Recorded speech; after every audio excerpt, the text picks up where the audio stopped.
Podcast. All right, we are live on the TheRantCastPodcast on twitch.tv/ TheRantCastPodcast. I'm your host, Kurgan, and I'm about to bring on our co-host, TheStrangeBus, for episode 75. Thanks for joining us. And of course, thanks to StrangeBus for our music. He created it using the assistance of AI from Suno.com. You're on. TheRantCast. It's like you have the perfect simulation of the microphone and the noise canceling. Where's Harvey? Where's Rachel?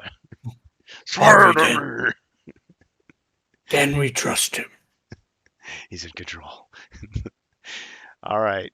Okay. Well, we've got some topics tonight, of course, as we often do. It's been a little while. Seems like we just can't stay focused. We just got to keep coming back and taking another swing at media.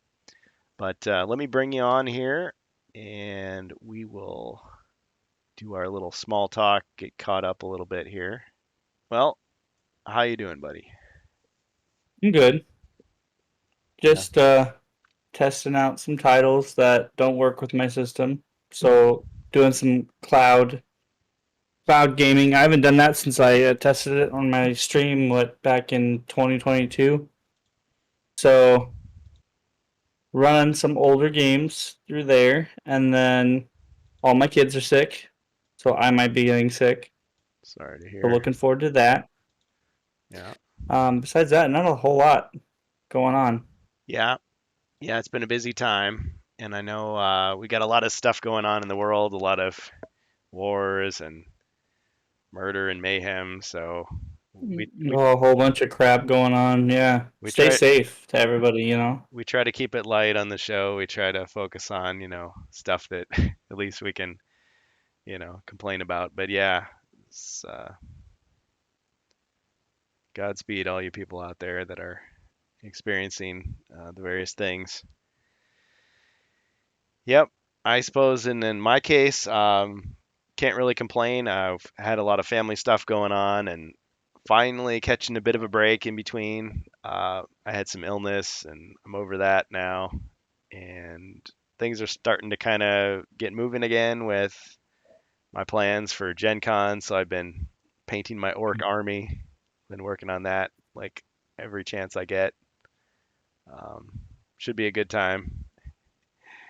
And I might have a few things to say about Games Workshop and Warhammer at some point here, because I'm not like a hardcore like follower of the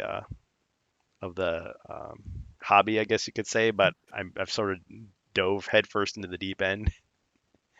I don't have chat up, so I can't see chat if anybody's talking, but I have Rob Champ's here. developed I've developed a strategy today, just mostly for today. Okay. On how to keep myself going so I don't burn out by the end of the night. There you go. And that's with this. I have concentration on 3 different things. I've got the stream, I've got this, I've got kind of like some like brain like tickers that I have on my phone. So I'm trying to keep my brain active so that when we talk, I'm still, there when I start to get tired. Oh yeah. So you know how like we have that burnout period at like 11 o'clock, and you're like, oh, I'm so tired. Like that, Suddenly, I'm trying to make that not happen. It's not going to happen to I'm me. suddenly 80 years old and I got to go to bed. Yeah, that's exactly it. Yo. It's exactly how that's going to happen, and I'm not going to let that happen. So And you got to remind me to take a break too, because when you host the show, you always make sure we do a break. But me, I just kind of like lose track of time, and it's like, oh shoot. Yeah, you got to make sure that you take a break, big boy. Yeah. Can't be your best if you don't have a good breakfast. So, but Part yeah, of this nutritious breakfast. part of part of any hobby, it's like, yeah, you do it for fun, but you got to be smart about it. You can't Yeah. just go crazy. You gotta do self care in there too. Well, then I also feel like life has been kind of life has been kind of busy for I think both of us too. We've had a lot Yeah, going on. yeah, for sure. So, Yeah. Yeah, and it hits but people different ways. I mean, for one person, it's like, oh, that's just normal, that's every day, and for somebody else, it's like, okay, well, that's not something you deal with all the time. So all of a sudden, it's a little bit of an adjustment for sure. but hey, besides me, how about you? What's going on with you? How are you doing? Yeah, I'm doing well. I think I'm doing well.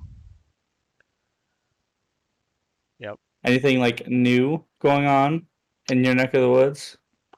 Um, no, not really. Just kind of just getting ready for, like I said, getting ready for the gaming convention and getting excited for Oh that. yeah.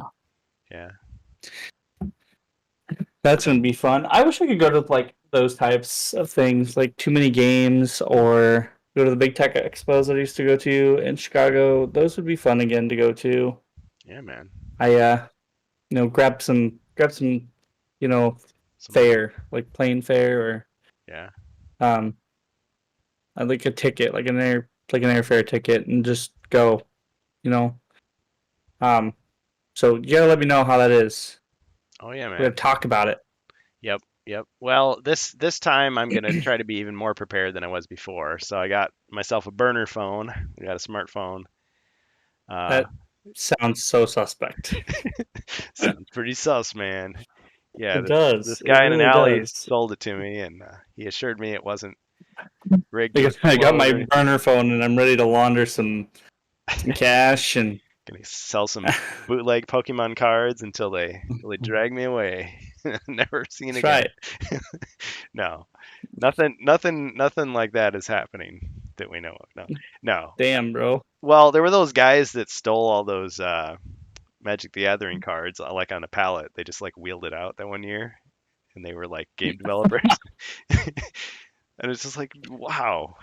I mean, I was there, but I didn't see it happen. Guy gave me $20. He says, "You didn't see a thing." I was like, "I didn't see it. I What's gave the you a big deal?" pack of magic cards just to incriminate you, just in Yeah, yeah. case. You're in this with Like, us. You're in too deep. You yeah, can't back out now, buddy. just in case.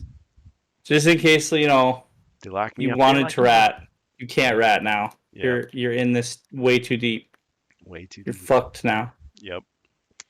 All for that. All for that sweet greed. No, but yeah, we're gonna be reporting, and apparently there's a rumor going around that Joe Manganiello, the creator of Crypt of Perpetual Darkness, is gonna be at Gen Con. And the Oh, question crypto is, perpetual nothing. the Crypt of Perpetual nothing, right? So he's gonna be surrounded by security. It's like, what? You saying there's not enough in my expansion? It's like, yeah, that's what I'm saying. It's like, okay, we're gonna throw down. No, he may be there, and so it'll be interesting. I would just love to just sit down and just do an interview and go, okay, just tell us the whole story, what happened. And I have a feeling that if they address it, it's just going to be the diplomatic answer, like, well, we wanted to do this, but there was various factors, and this is all we could put out, and we hope people like it, and we'll make it up to you next time. Like that's what I think they're going to say. But it would just be Oh man. just for once, I would like to have them just break it down and say, no, no, this is what happened. This was like the mistake we made, or this is the ultimatum we were given. Like either you do this or it's just not happening. And so we did it. Like I would just love to hear. I don't know. I mean, I'm not asking them to lie to me and tell me some weird story. It's just I just want to know. You want the truth? You can't handle the truth. That's right, Rob. Yeah, You Jack want the truth? No, it stinks. It smells like shit. That's Jack what the truth. Jack Nicholson's gonna be there, and he's gonna. Yep. Well, and then, of course, we're all hoping that they're going to drop the bomb on us and release or announce the next expansion, which everybody thinks is going to be Wizards of Warcar. The final, not the final, but the one that everybody's thinking of, the unreleased expansion or unremade expansion from 1992. Oh, the one that's. Oh, okay. That will be exciting, though, right? Yeah, yeah. But I know what's going to happen. If they do it, a lot of people are going to say, because a lot of people have been saying this to me. They said, well, HeroQuest, it's like, okay, they brought it back. That was cool. Some of the designs I didn't like, or some of the, they had a kind of a mixed reaction. And they're saying, well, once Wizards of Morcar comes out, that'll be the last one. I'll buy that, and then I'll be happy. That'll be it.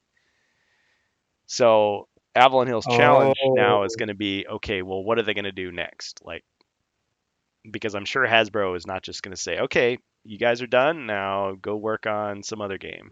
Like, no, they're gonna want them to keep creating new stuff. So it's like, where are they going to go from here? And well, they, that's where they use their big boy imaginations and they try to yeah, find something that that's exciting, that's fun, that people will want. unique. Yeah, and Yeah. they've tested the waters. They gave us the Rise of the Dread Moon, which I thought turned out really well.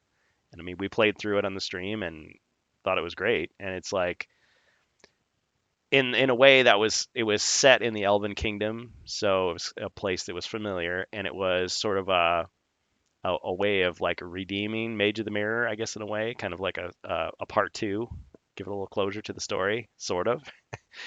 And Yeah. Jungles of Delthrak really was the one where I felt like they really set off on their own. Like, this was an adventure that had no counterpart in the old lore. Like, this was, I mean, yes, you in fantasy and you have jungles and jungle monsters and dinosaurs and stuff, but in HeroQuest we hadn't seen that yet, so it was a test, and I think it was well received. I think fans uh, enjoyed it.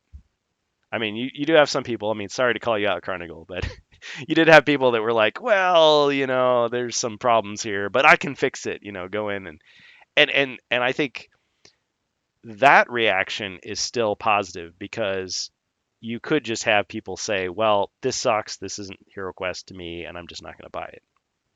But instead, you get people to go, okay, well, it's close enough. And with my imagination, I can go the extra mile and I can, because it's a very, sandbox, very mod friendly type of game anyway, but it has to still have enough potential that you want to do that, right? I mean, with a PC game, you're not going to be like, well, the game sucks, but I can use mods to make it a good game. Like, I'm not going to be paying full price for that. Um, You know what I mean? there's tons of people who do that. Really? Oh, wow. Okay. Yeah, man. I guess I've been out of it too long. I mean, were you showing off this game? I mean, tons of Ubisoft games go through that right now. Okay, so The Star I Wars. can the I can fix her sort of situation. Yeah, like So there's a game that you think sucks, but because of free mods that people put out, you would free buy the mods. No, you would paid mods. you well, yeah, a lot of them are free, but So you'd buy the um, game, you'd pay full price for the game, and then you'd buy a mod that would make it a good game. yeah, Be- Starfield. because in the end you'd have a good game, which is what you want. The Star Wars mod for Starfield makes it a pretty decent title to replay. Nice. And if it was on sale, I would encourage people to buy it. But yeah, Okay. Because for me, I mean, I guess I'm not the hardcore gamer that I used to be, like when I was in high school or college. But back then, there were games that maybe I was on the fence about. Like, I thought this looks pretty good, but I wasn't sure how long I would actually play it, like how much value it had. But then when I found out how many good mods there were for it, I was like, oh, that settles it. Like, now I'll buy it. But a game that like I was disappointed with and thought was terrible, like I don't know, that'd be a hard sell for me. But I mean, yeah. I don't know. I'm just saying there are tons of people who will probably still play certain titles or whatever. I don't know. Starfield is the one major example for me. Is it's a it's kind of a game that you can play, and it will give you the it's kind of a minor disappointment because of what it was expected to be. You could play it. I wouldn't recommend that like you try to spend the I don't know 200 plus hours, but I don't mind it. It's not an overall bad game. It can just be a boring title. You add the Star Wars mods, and it gives you alien races, better ship class, add stuff that I think the game should have had. And then it adds that little Star Wars taste to it, which is a nice little add-on.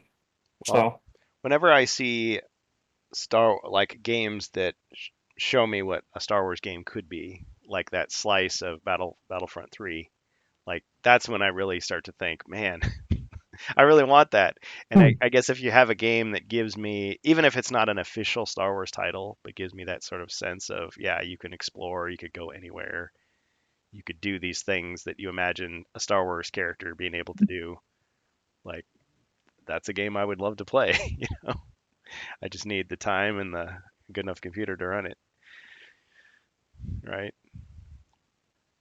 And I I suppose mean, yeah, I've but I've spent so Battlefield much. 3 is not bad. You could probably get the vertical slice and have it Oh run on yeah, your computer. Even your computer would run it probably. even my With computer. Xenia? Oh yeah. Yeah, yeah, Your man. computer's not that bad, man. You got a pretty good rig. No, So, yeah.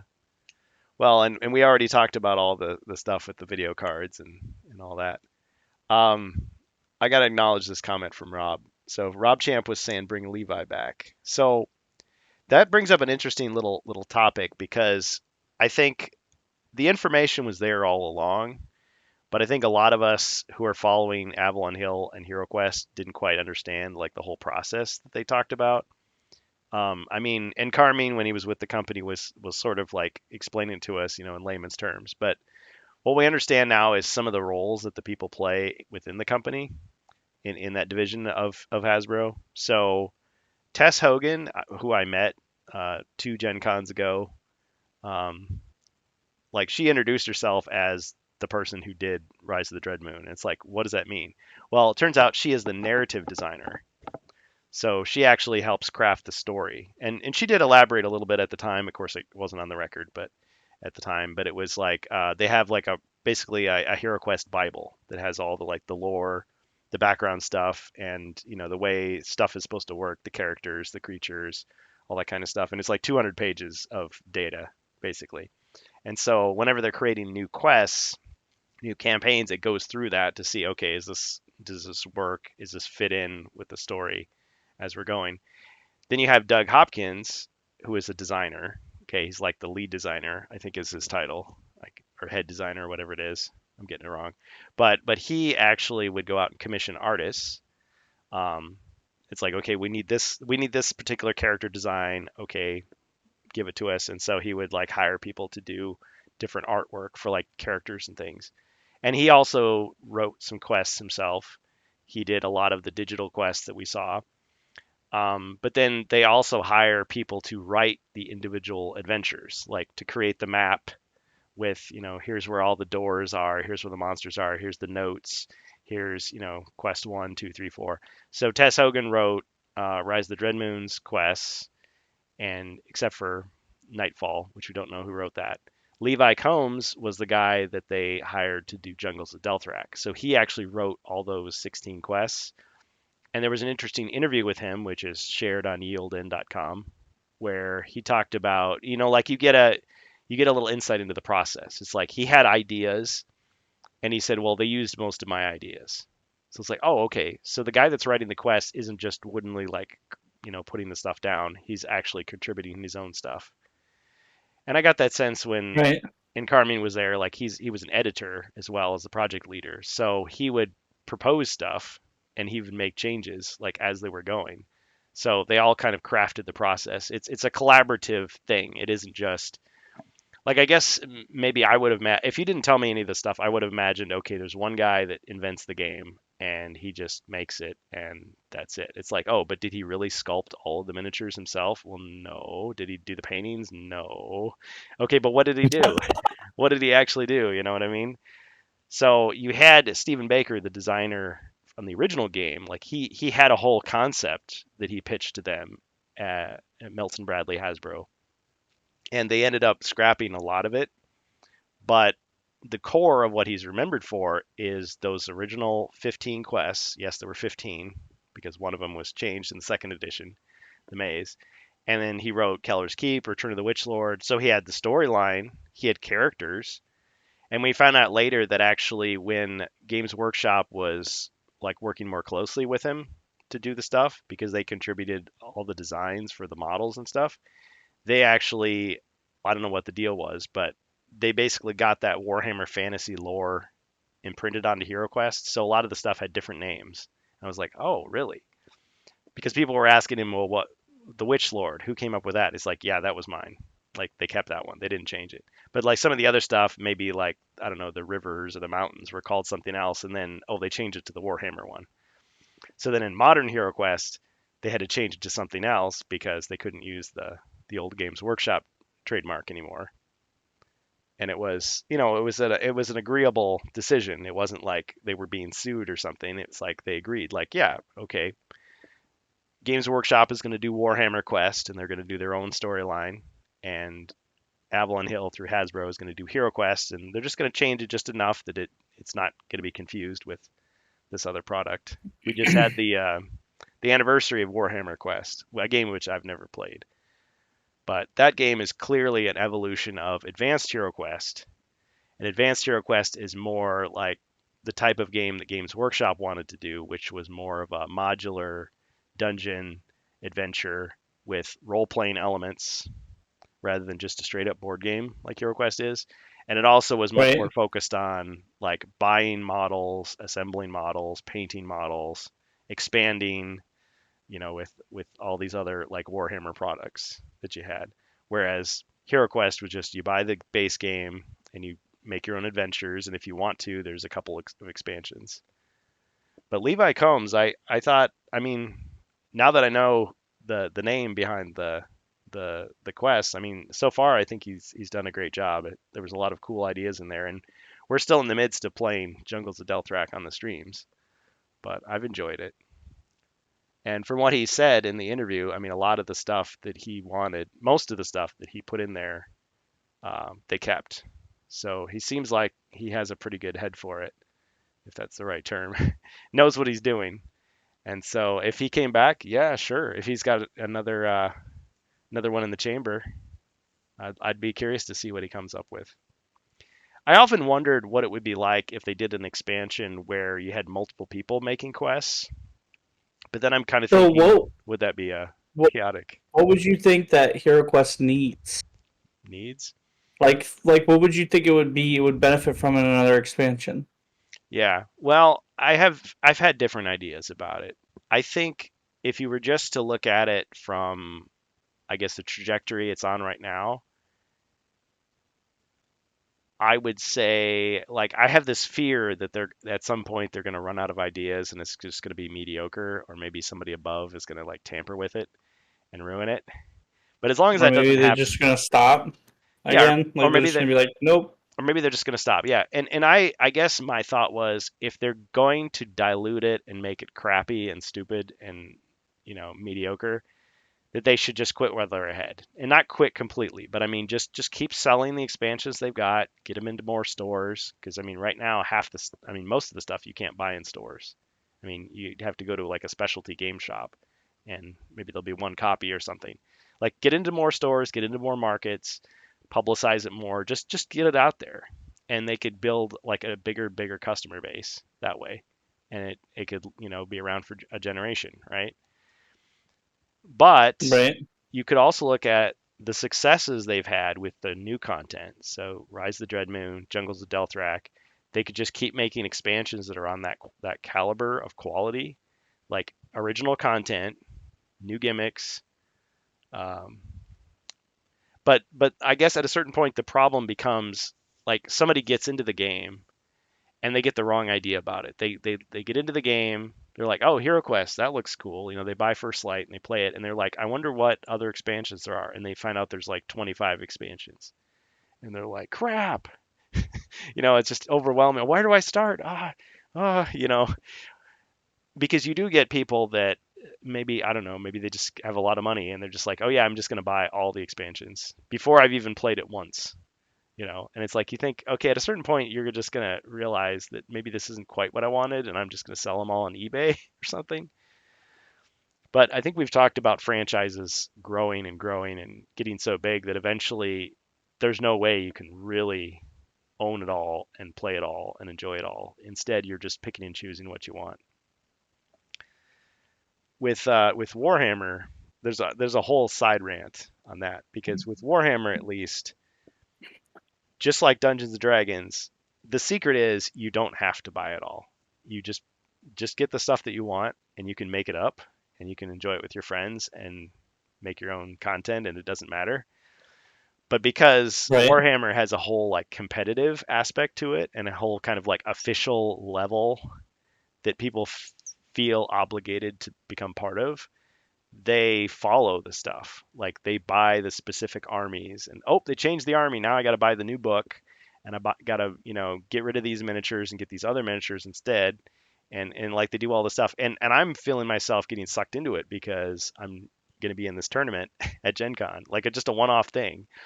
And it's like already I'm getting annoyed with Games Workshop because Hmm. they changed the stats on so I had to rearrange my army like 4 or 5 times, and I bought some models that I didn't need, and now I'm going to return them because I was trying to follow their guidelines, because in a tournament you have to.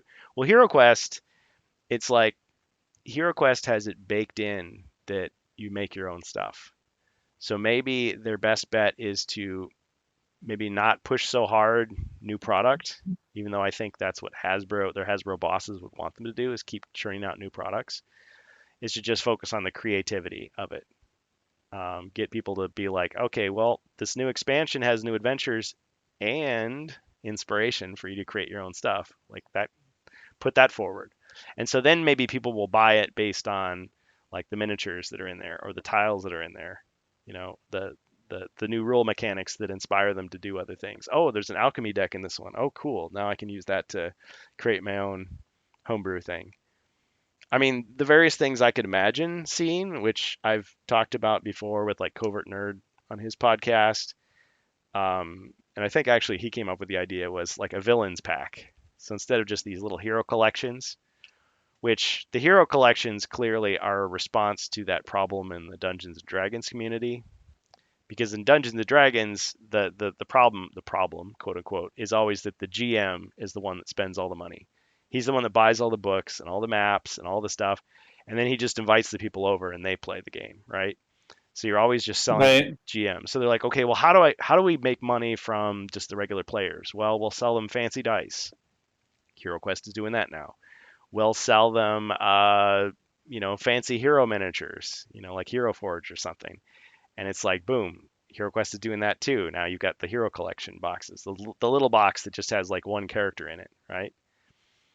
Well, I was thinking, okay, a villains pack, I guess that's still appealing to the GM, because let's say you have a box of just monsters with new mechanics, and it's like, put these into your quests. It's like, okay, on the one hand, you're just selling miniatures to people, but I still hear of people who buy games in general just because of the plastic sculptures that are in the box. Like, it's like they don't even care about the game; they just want to collect those figures, or they want to paint those figures or use those figures in their own homebrew thing, right? Because you could buy HeroQuest and you could use it to play some other uh, tabletop fantasy game, just using the assets. So I think a villains pack would be really cool. A couple people kind of came back at me and said, well, actually, I mean, that's what Joe Manganiello's box is, because it just has a dragon in the box. So it's the dragon collection. But I'm Well, like, what about playing as the villains, maybe? like Orc Quest does. Right. Yeah. Yeah. That would be really cool. That would be a really interesting idea. And I think Like Villain Quest, not Villain Hero Quest. Quest. Yeah. Yeah, like a kind of an inversion, like a TIE fighter to your X-Wing. Yeah. Yeah. Yeah. I Yeah. I could get behind that, because once they release Wizards of Morcar, to a lot of people, they've fulfilled their mission. They've done everything that classic Hero Quest did, and there's nothing more to do. Like, that's it. So to keep people interested, to keep the sales coming in, yeah, they would have to kind of think creatively like this, but come up with something that is not only playable and interesting, but all and draws in new people, but also appeals to jaded fans like me. Rob says Ratmen. Yes, I mean Ratmen are kind of a fantasy trope and would fit right in. They're part of Warhammer, and even though HeroQuest doesn't have to adhere to Warhammer, it still is kind of a nod to the nostalgia of the past. Kind of as if it had kept on at its old trajectory. Lizardmen. Lizard Men, Mm. yeah. Hey Joe, Joe Kozier's here, the other Joe that we trust more than Joe Manganiello. No, just kidding. Joe, if you're watching, thank you for releasing the dragon, but we just have a few questions. That's all. Uh, We just have a few questions, he says. yeah. Bohemius, hey, Why don't you take a seat right here? Take a seat in this chair here. I want to ask you a few questions. ask a bunch of questions. When I have them answered immediately. Who is your daddy? What does he do? Ooh, at first I thought you said Wizard Daddy. Oh man. Oh Uh, man. Bohemia says, need a mod that applies to all the quests retroactively, like mini bosses and fancy villains. Well, that's what I was thinking. I mean, you could have a box of villains. You could have a unique sculpt of the Witch Lord in there, who is a recurring character anyway. But he could have different powers or something, and it could be a way to, yeah, you could replay an old quest with some new things put in. But it would be very loose because, like, that's, I mean, they've already done it. They've already created new characters like the knight or the monk that you could insert back into like the original adventures, that were written long before this character existed. And it's like, okay, in some ways it would be really fun. In other places it might be unbalanced because the quest was never created with this character in mind. It might cause some anomalies. But then, a competent Zargon is just going to riff on that and, adapt to it. And it's like, oh yeah, sure, of course that happened. And then we'll just continue on. An And incompetent Zargon will not. Oh, right, it'll cause problems. But it's kind of it's giving you a ticket to your your homebrew adventures, getting you to try new things with a pinch of special rewards. Yeah, but Joe was hoping for lizardmen in Jungles of Delthrak. Well, the closest they came were the abominations, but I mean, like fish people. But yeah, there were rumors at one time that we were going to get some kind of reptilian expansion with I don't know, creatures of that sort, which I guess you see in other types of fantasy. Like what dwells in a swamp? Well, you've got, guys that are made out of vines, and you've got lizards and amphibians and I don't know, poisonous spiders. It's like we got some of those types of creatures, but lizard men. And there's never a worry that they'll be treading on the toes of like D&D because D&D is owned by the same company. I mean, Wizards of the Coast is also under Hasbro. But I guess there's still kind of a sense of like these two universes shouldn't really intrude upon one another because D&D fans have certain expectations, HeroQuest fans have certain expectations, and it's like the problems of one franchise shouldn't bleed over into the other. I mean, that's why every time something would happen in the D&D world, HeroQuest people would be like, "No, don't do that. Don't keep your internal squabble over there. Leave my HeroQuest alone." But if it's just a problem like, oh well, we can't do a beholder in or an owlbear in HeroQuest because it's part of D&D, it's like, well, no, they could easily do that. I guess the whole question of like a collaborative game. I mean, it's still coming up. We're still wondering what is the crossover game going to be? Is it going to be D&D and HeroQuest? Is it going to be HeroScape and HeroQuest? Which I'm still holding on to Ooh, that. Hero Escape and Hero Quest would be nice. Yeah, it would be very easy to do because HeroScape is already configured to accept like other franchises inside its game, and the miniatures are the right size. Yeah, it could be just perfect. And that was my theory. It was like, okay, if I had to predict what they would do, if they did a villains pack or another hero pack, they could tie it into HeroScape and that would be it.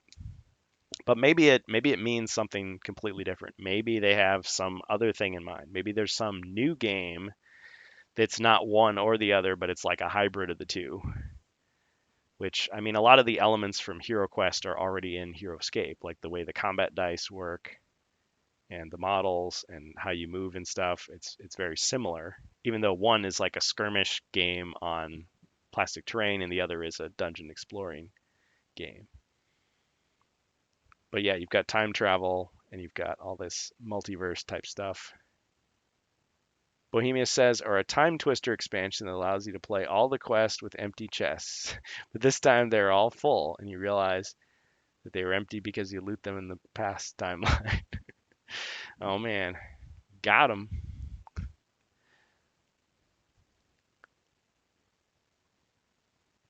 So yeah, what would I want to see from HeroQuest? I would just want to see something good. I guess that's That's my baseline. I feel like they've had a very good trajectory. I'm not too excited about these fancy dice that they've released. I time and time again I get disappointed by them. They hype them up, give us these expensive dice, and they're just hard to read. Like they're harder to read than the regular dice at the table. And it's like, okay, I realize I'm an old guy, I wear glasses, but still, it's like if you're gonna give me a product like that, make it functional. So and then they're always like limited release, and so they appeal to people that collect them right away, and then it's FOMO for everybody else. But at least they're just dice. I don't want to see more FOMO stuff like that. I would say whatever they put Well, out, too I'm bad. gonna You're be a gonna get FOMO stuff. yep. You're gonna get Better enjoy FOMO'd. your FOMO. Yeah, yeah. Well, that's when they lose me. That's for sure, and for a lot of people too. But the company will decide. If they decide it's more profitable to do that, they'll do it.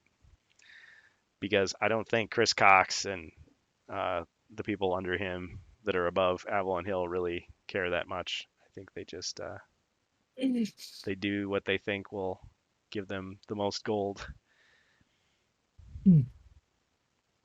Enjoy your Chris Cox. Yep. All right. Well, that's pretty much the Hero Quest power hour, the 42 minutes, because there The hasn't 40. really there hasn't really been a whole lot of news. We've just been kind of waiting. I mean, one story that people were latching onto was this anniversary of Warhammer Quest. 1995, that game came out and blew a lot of people away. And Warhammer Quest is still going. I mean, I've been inside uh, different game shops and you can buy Warhammer Quest and it's like $200 or $250. It looks awesome, but it's a different type of game. It's a hobby game. You're expected to assemble the miniatures and paint them, and you got the RPG elements, and it kind of reminds you of HeroQuest when you first look at it, but it's a totally different game. Um, they have made deals with Barnes and Noble and I think maybe with Target as well. So you do occasionally see Warhammer Quest boxes on regular store shelves, but they're like really small games, and they have like maybe a half a dozen figures inside, and it's just like a gateway to the main game. Like you buy this game, and it's a self-contained game, kind of like Warhammer Fireteam was. You can play it, but you can also take the pieces out and you can add them to your big Warhammer box and make it even more awesome, which is what people do. Like they'll buy it, they'll throw away the cardboard or put like you'll go on eBay and you'll find it and it's like all the miniatures have been removed and it's just the cardboard because they're using it to build their army. Uh, Right. I wish I could remember where the rest of my Warhammer Quest went. Well, my problem was by the time I found out about Warhammer Quest, it was too late. Like I could never find it. Like a new Warhammer Quest would come out and it would be sold out everywhere. And you could buy it, but it'd be for scalper prices online, and I'd just be like, forget it. Well, now you can get it, but it's still it's kind of out of my league. Like the amount of money I've invested now in Warhammer to play Warhammer 40K, it's like okay, that's basically all my gamer budget right now. Like it's a lot. And I think when games have that high barrier to entry, like oh, you want to play our game? Well, it's $250 to see if you like it. Like it's I mean, I guess if I were used to paying that much or double that or triple that, quadruple that for like a video card, maybe it wouldn't seem so much. But at least with video cards, I mean, you're buying it to enhance your PC experience. Like you already know the games that you want to play on it, right? And you already have an idea of what the performance you're going to get. Whereas with these board games, it's a little harder to tell. I mean, I do appreciate Yeah. the fans who put out videos. Like you get these fluff videos that are put out by companies saying, "Oh yeah, our game is the greatest. Our game is, awesome. Here's the celebrity playing our game." It's like that doesn't really tell me much. Like I want to see just ordinary people playing the game and I can see like what it's like. That's why I like They these used to be. They used to be conventions. a thing. Yeah. But I mean, it's like Ordinary people just doing it. yeah, Yeah. you can go to a convention like Gen Con, but I mean, you got to have $155 for a pass, and then you got to buy, tickets to the events. But then you can see like what it's like to actually play the game hands on and decide like, is this really worth it, or is this something that I'm gonna regret buying, and it's just gonna sit on my Go for shelf. hype.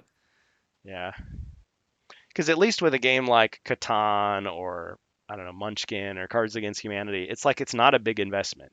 So you can buy the game and maybe you like it, maybe you don't. But yeah, it's a big step for people to take. And so I think with them doing First Light, that was a really good step, and actually keeping it in stores. Because the problem with the Warhammer version of First Light, basically, like all these, they call them bookshelf games, they don't stay in stock. They disappear really quickly. And so I think a good strategy for Avalon Hill would be to keep First Light in stores, maybe make another one, Second Light, or something like that. I mean, Stephen Baker said he wrote many more quests than that they could put out if they wanted to. So giving people more experiences of that game to get them to want the big purchase, right? Or they could just stay. You're gaming on a budget, so maybe you just stay with the small boxes and you're happy with that. Rob Champ, Gaming on a budget's fun. yeah, it is. Yeah, it's like it just opens up the whole world to you. It's like, really, I can just do anything? Like I don't have to It buy saves you everything. money too. Oh yeah, yeah, and you can have a lot of fun with it too. Joe Coger says, I wish I could remember where the rest of my Hero Quests or Warhammer Quest went. Yeah, you and a lot of people. Bohemia says, very little assembly. Warhammer Quest were all monopose minis. Okay, when you say monopose, I think I know what you mean. It's their figures where, like, if you look at the Hero Quest orcs, the original ones, they all have like their arm raised and they're holding a sword, or just replace the sword with some other weapon. Like they all look the same.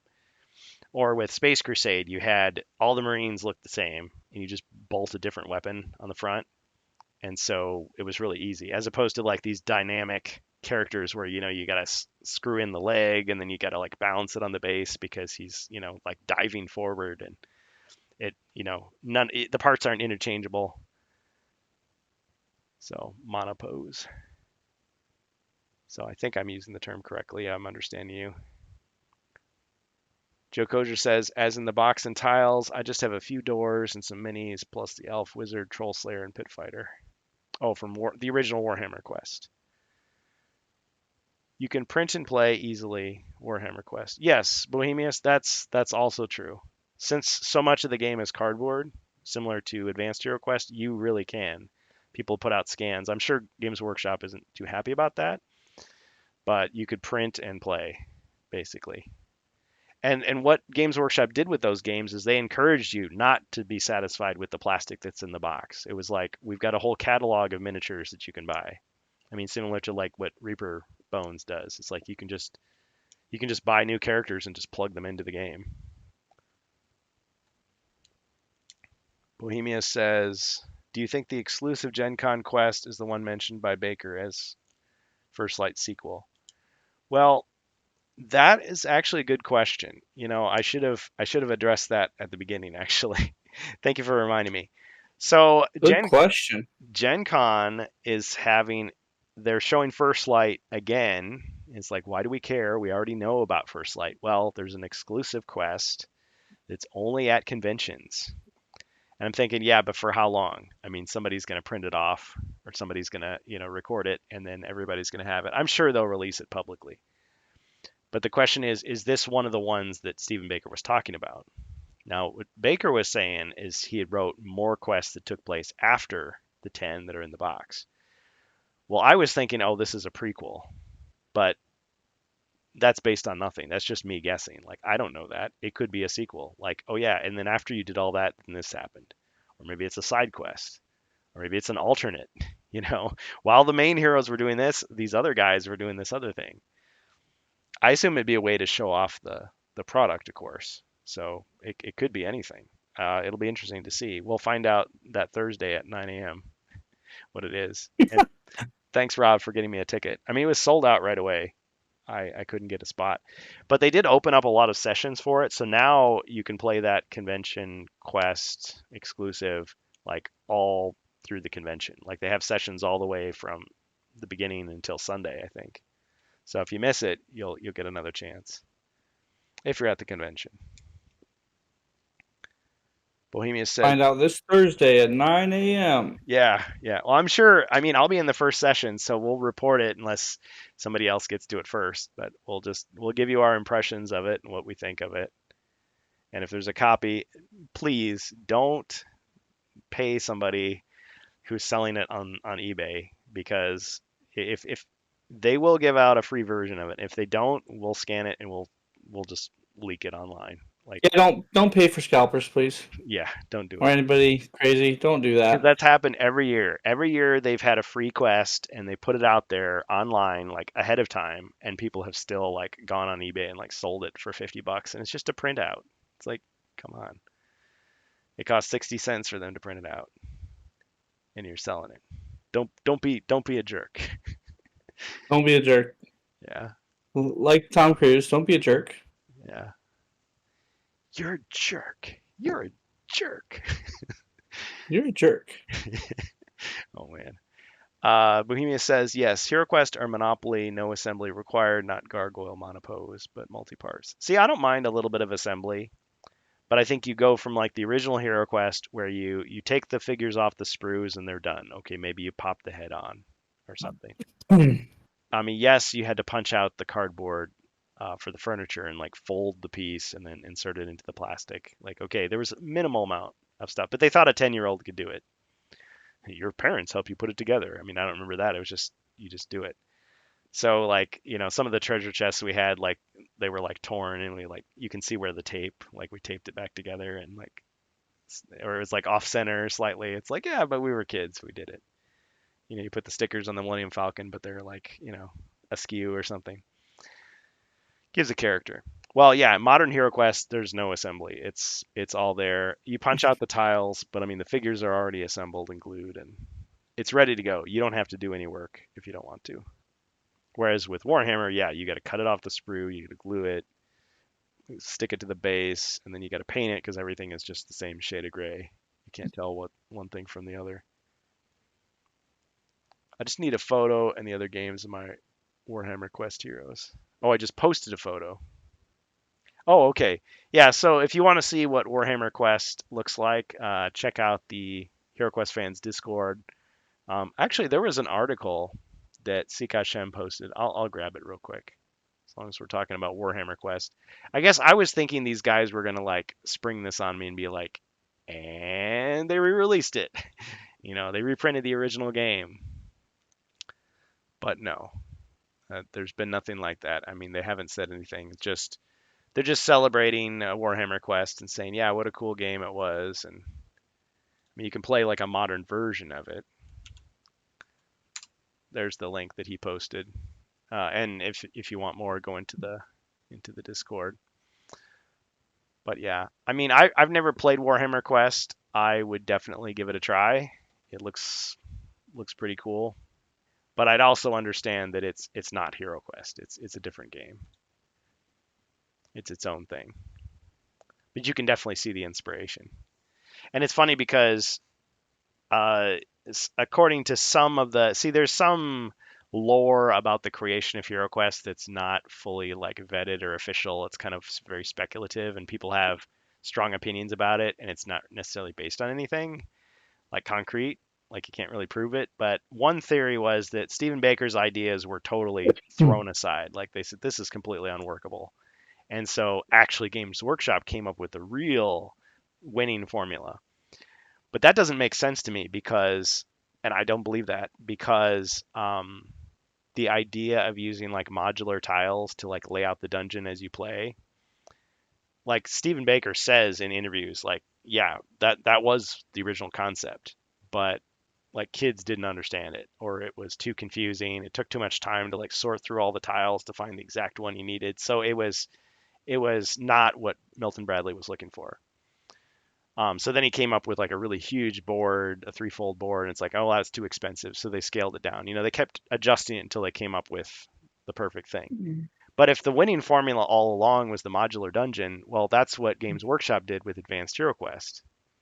So it doesn't make sense that they would say, oh, that's a terrible idea that doesn't work, and we're going to sell it. Of course, at the same time, Advanced Hero Quest was not well remembered. Like only a few people took it on. It wasn't a huge success compared to HeroQuest. But now Warhammer Quest was a big success. And so what was the difference between the two? Was it because they refined it into something better? Because as far as I know, it's the same kind of idea. Warhammer Quest is. But since I haven't played it, I can't really say. I just know that it incorporates a lot of like role playing stuff. A couple more comments, and then I think we're probably ready to move on to our next topic. But thank you guys. I appreciate the contributions there. Warhammer Quest is the arcade version of HeroQuest, super fit for solo play. That's true. I have heard it advertised that way, saying that like you can generate random dungeons and play by yourself because that's what they tried to do with the companion app is have a way to play without Zargon, without the GM, which I personally think is a mistake, but I mean, some people just want to play that way. Like I don't want to be the game master this time. Just want to be a hero. Like can I do that? Is there a way in the game that I can just do that? And you don't need a digital app to do it. You can just have like a deck of cards or a table that says, okay, when you put the room out, it's this. And what monsters? Here you go. I mean, OrcQuest has its own system. You know, you roll the dice in the tray, and then where they land, that corresponds to where you put the tiles. You flip them over. You know, check out Ribby's channel, Bourbon and Board Games. He's got a whole thing about OrcQuest. So there's ways to do it. So what do we got next? You want to talk about Etsy or you want to talk about cloud gaming? I know we're just kind of flying by the seat of our Okay. pants tonight. Well, I just kind of got finished with it. It's not bad. The Ubisoft games are still bad, but you know it's not bad. It holds up. We were just doing the my camera freezing is its own hardware thing. I had to code my own drivers for that to work on Linux, but the other stuff isn't too bad. So Luna still works really nice. Now, explain it to somebody like myself who doesn't know anything about this. Is this like the Steam Deck? What is this thing that you're talking about where you can play games through your browser? So around 2022, they started doing more consumer-based, like cloud gaming, kind of like streaming for video games. Oh, like, GeForce Now, Luna, and then Google did their own service for it, but it flopped so bad they canceled it oh dang. shortly after. So this is like the Netflix of gaming, basically. Is this what this is? Yeah, to me the only thing I would ever recommend is if you had to do it, like let's say you didn't have hardware that was good enough, or in my case, there are a couple Ubisoft titles I go through that like because I own them, or EA titles that I'll use. I don't recommend you play those types of games, but I own them already. You can link your account through Luna, and you can play them. I can recommend that. I would say that you can use that as an alternative. As long as you have like their Amazon Prime service, you can use it. You might even get a couple free games that you can play with it. It does have extensions that you have to pay for and all other crap. How much are they asking? It's not required. A month for it. I think it's like $5.99 a month. I think. That's it? If you want the Luna game library, other than that, you just have to have Prime. Oh. If you have Prime, then you have access to it. But like Prime is what? if you want the additional Luna game library, you have to pay for it. And then, like, let's say you wanted to use Ubisoft's library, it's $17.99 a month. Oh man. And then because you use the Ubisoft Connect service. I feel like we're getting into like cautious territory here because You mean like having shit Twitch? You don't own? Or who? I was thinking no. Who owns Twitch?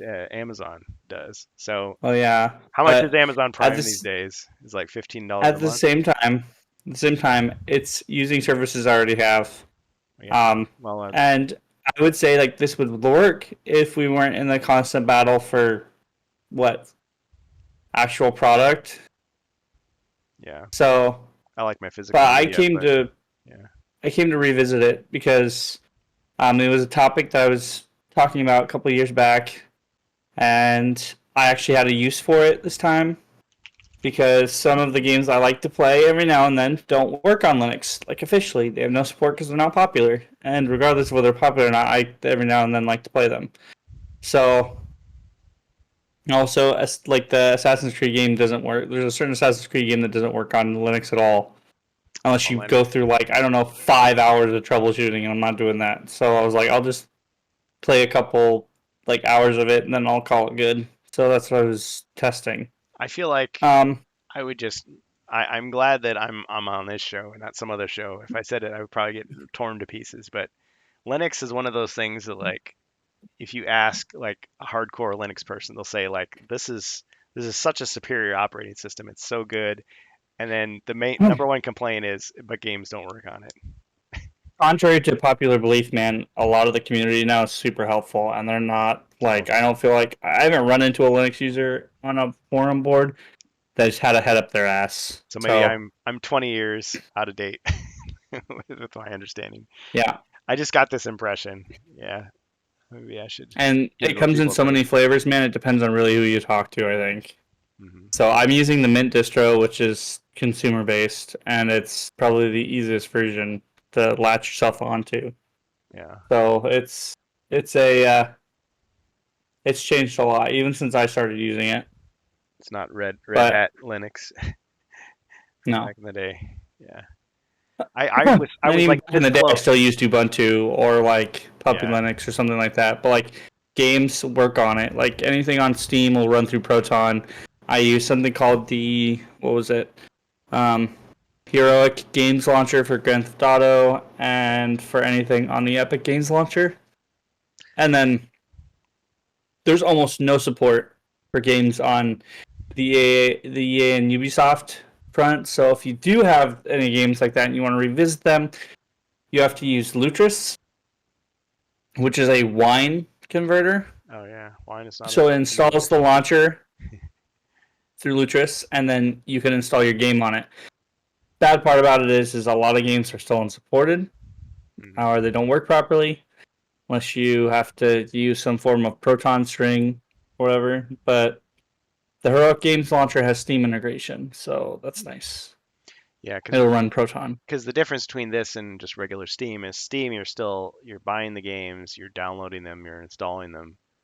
This you're No, I mean if we're going off that topic, man, that's a whole different topic. My thing is the um, if you still need to buy legit games, you need to buy them. Like actually buy them and own the physical copies anymore.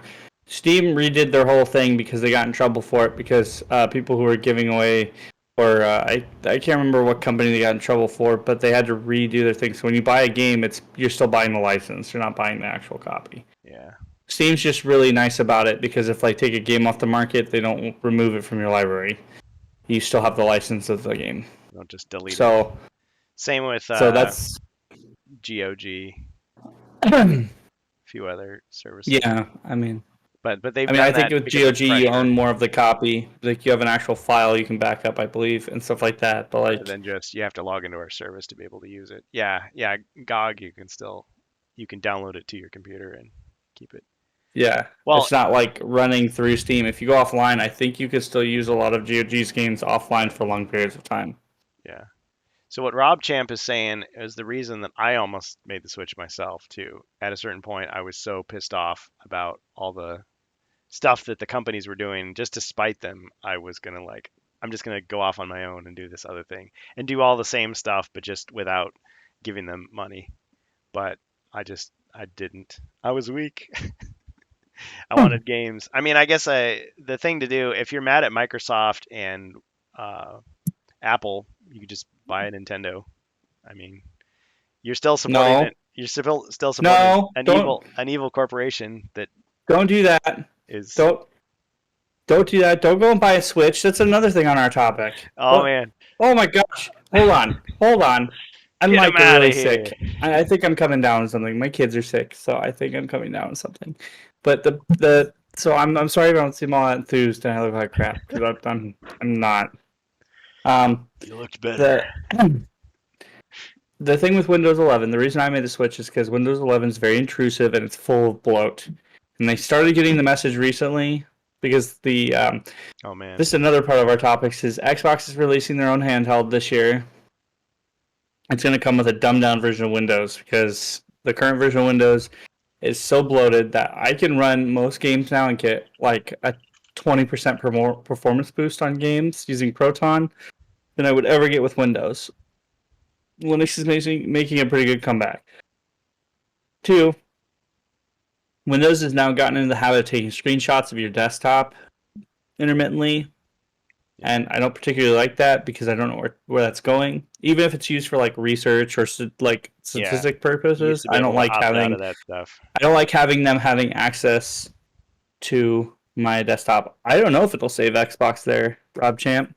And to be honest, Xbox, like Phil Spencer has bought so many companies, I don't think he gives a shit about Xbox anymore. Well, the thing Like about they own so many companies, and his eyes were set on Nintendo, and Nintendo said no. But like the big thing was is that like he's bought so much shit that they just got investigated for being a monopoly almost, and like scammed their way out of that investigation. well, see Like now look what I've done. Bohemius went ahead and just hit the buy it now. He has shit that Nintendo oh Switch yeah. too. The console sold But horribly.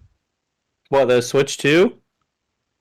If it did good, I didn't check console numbers, but Nintendo they were Nintendo bragging about how yeah. great their sales numbers were. Don't get me wrong. I think Nintendo is a pretty Yeah, crappy, greedy, nasty, shady company as well.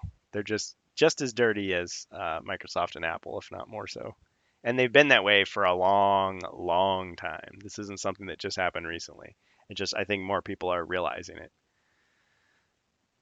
yeah. That's the bad thing. I don't think. Okay, so See, like you're I saying said, the Xbox. Well, which Xbox are we talking about? Xbox Series X, no, the current one, bud. Series X, or there's a Yeah. newer one? So Okay. the current one. It's because they have 15 different models for Xbox now. It's so confusing. Yeah. It's like the Intel models. Like you don't know which one you want. And when you finally do find out which one you want, the competition's outperforming them.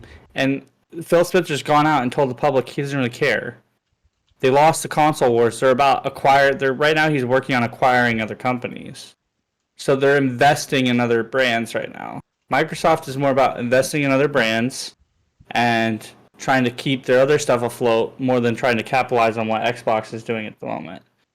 So while yes, they still don't want to lose, like they don't want to completely drop out probably, they lost the console wars a long time ago, and there's not even a console. They're trying to buy into the handheld war. I think right now Yeah. between like all those handhelds going out right now. Yeah, because don't more people Um, play games on their phones than anything else? Isn't that like the number they one? have a PC coming out next year. What are you talking about? The Xbox PC. They own the PC market, so they have a personal computer coming out next year. That's kind of like a competing with themselves. They own the OS market. You pay a license for Windows. Well, if they don't have to pay themselves the license, They have then their own maybe it's hardware. cheap.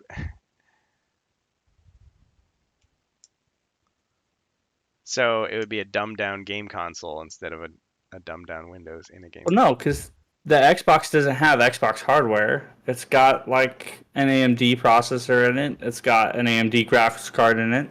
Hmm. That's so if they have a personal like if they have a personal computer, then that's what it is. But that's what they've always been. So I don't understand that's why I'm saying like that's why it's confusing, right? Because they're trying to move away from consoles.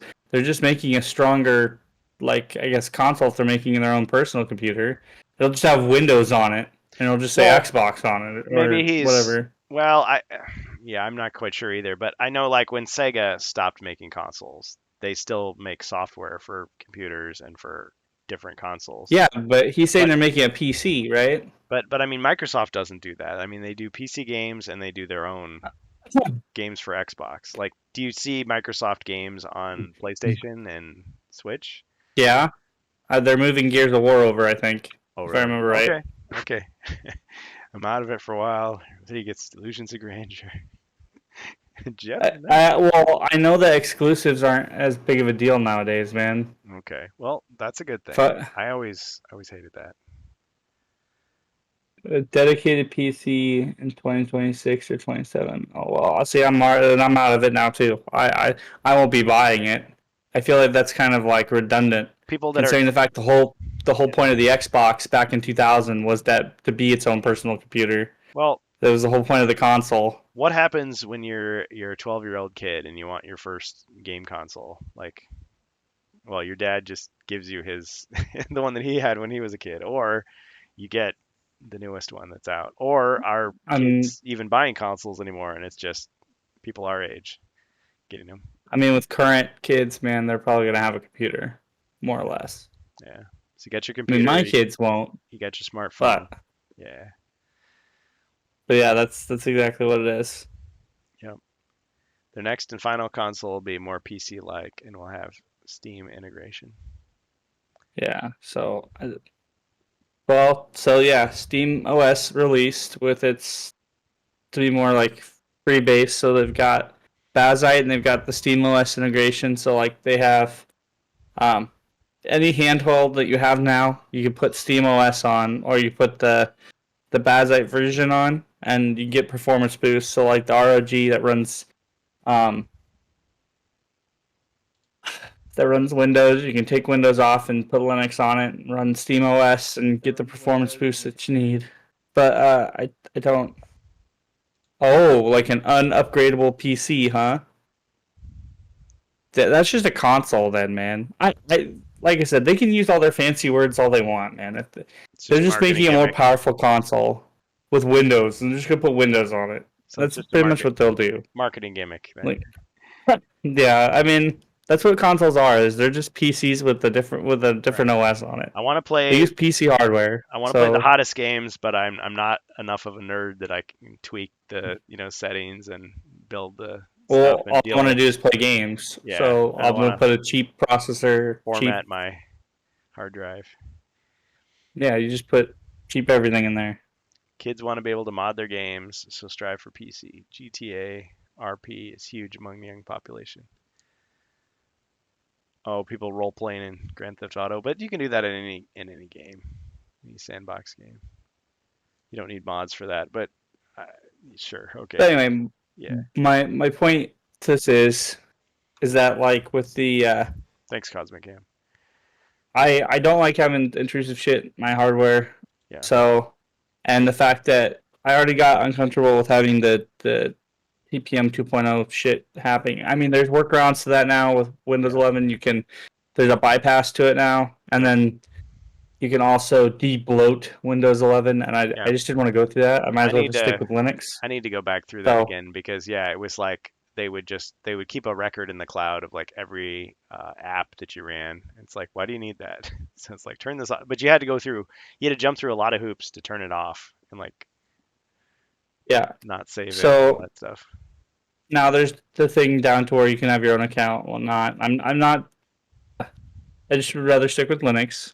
So everything that I want, everything that I can run, can operate on this. And if I need a workaround or something, I already have it.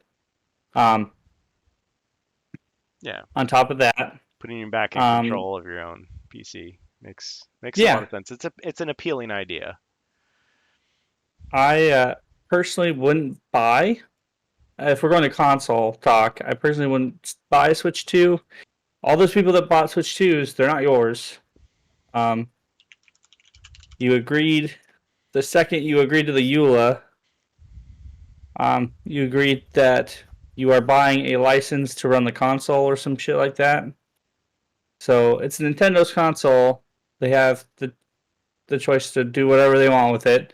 Console needs online activation. It's like what the X-Bone was Ooh, trying to do back in 2014. So as soon as they're done with that console and the new one comes out, you just turn it off. um, that console is going to be just a very expensive brick. Yeah, that's So not good. that's what everybody's not thinking about, and they don't give a shit. So they did make some adjustment to it. Like a lot of the game cards they sell and stuff still have data on them to where you can play them, but the mainline ones, See, this is like your Mario Kart, all that crap, they require you as soon as you put them in to download the rest of the data onto the server. So See, this is For why example, they 7 years down the line, anyway. Yeah, go ahead. if you plug that game card in and that console's not active no more, you won't be able to do it. You have to upgrade. So that console's not going to be classic. It's not going to be memorable. It's not going to be if they improved on anything because that console's fun. That I've seen their welcome tour because I would never buy it, but Yeah, buy the welcome it's tour. supposed to be yeah. But the whole thing is there's their Joy Cons. They have mouse support.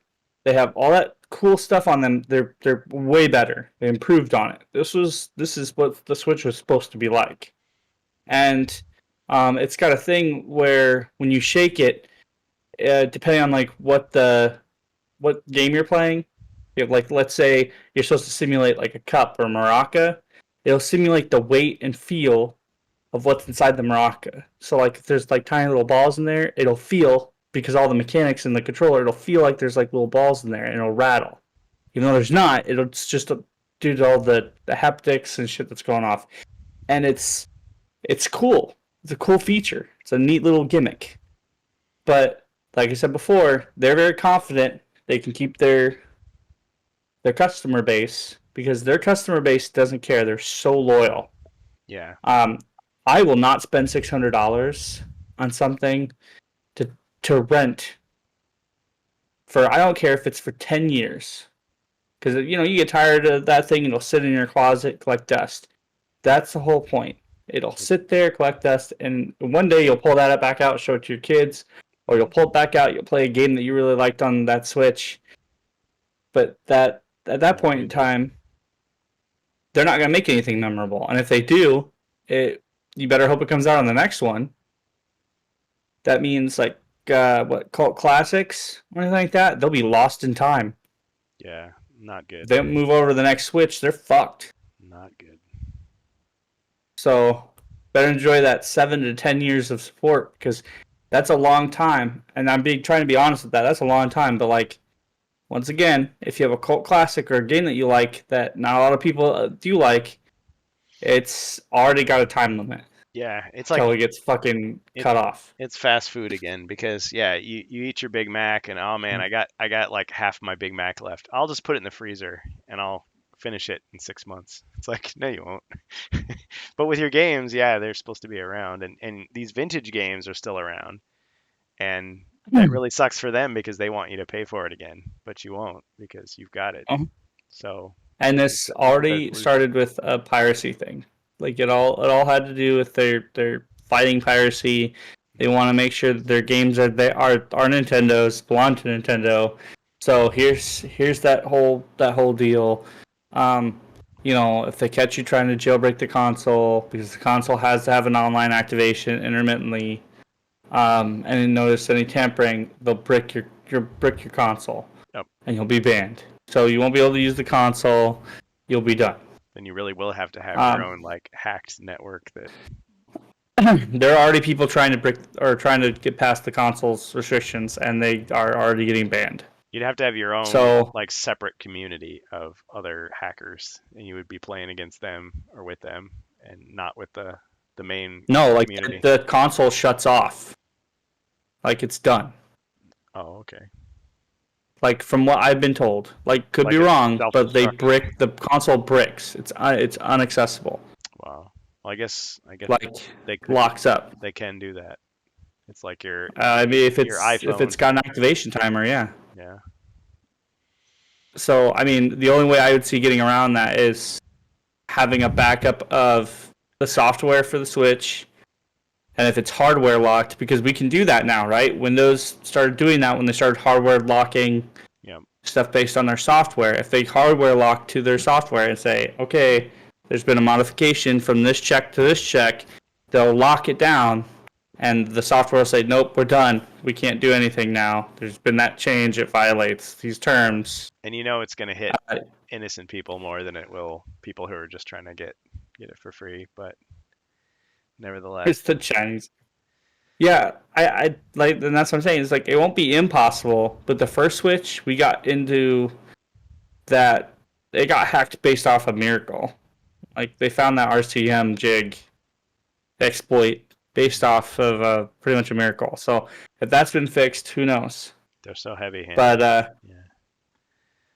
like how you're gonna get into the dev kit or the dev mode into those things, I don't know. But like I'm hoping that maybe in the next year or two they find a successful way.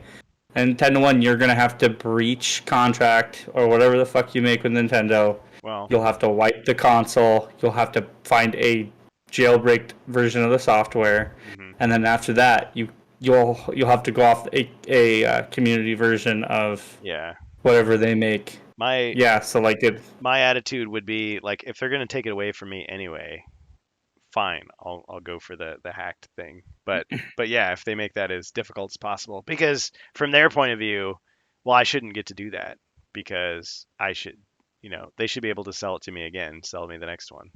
Like, Does anyone remember tethered jailbreaks with Apple devices?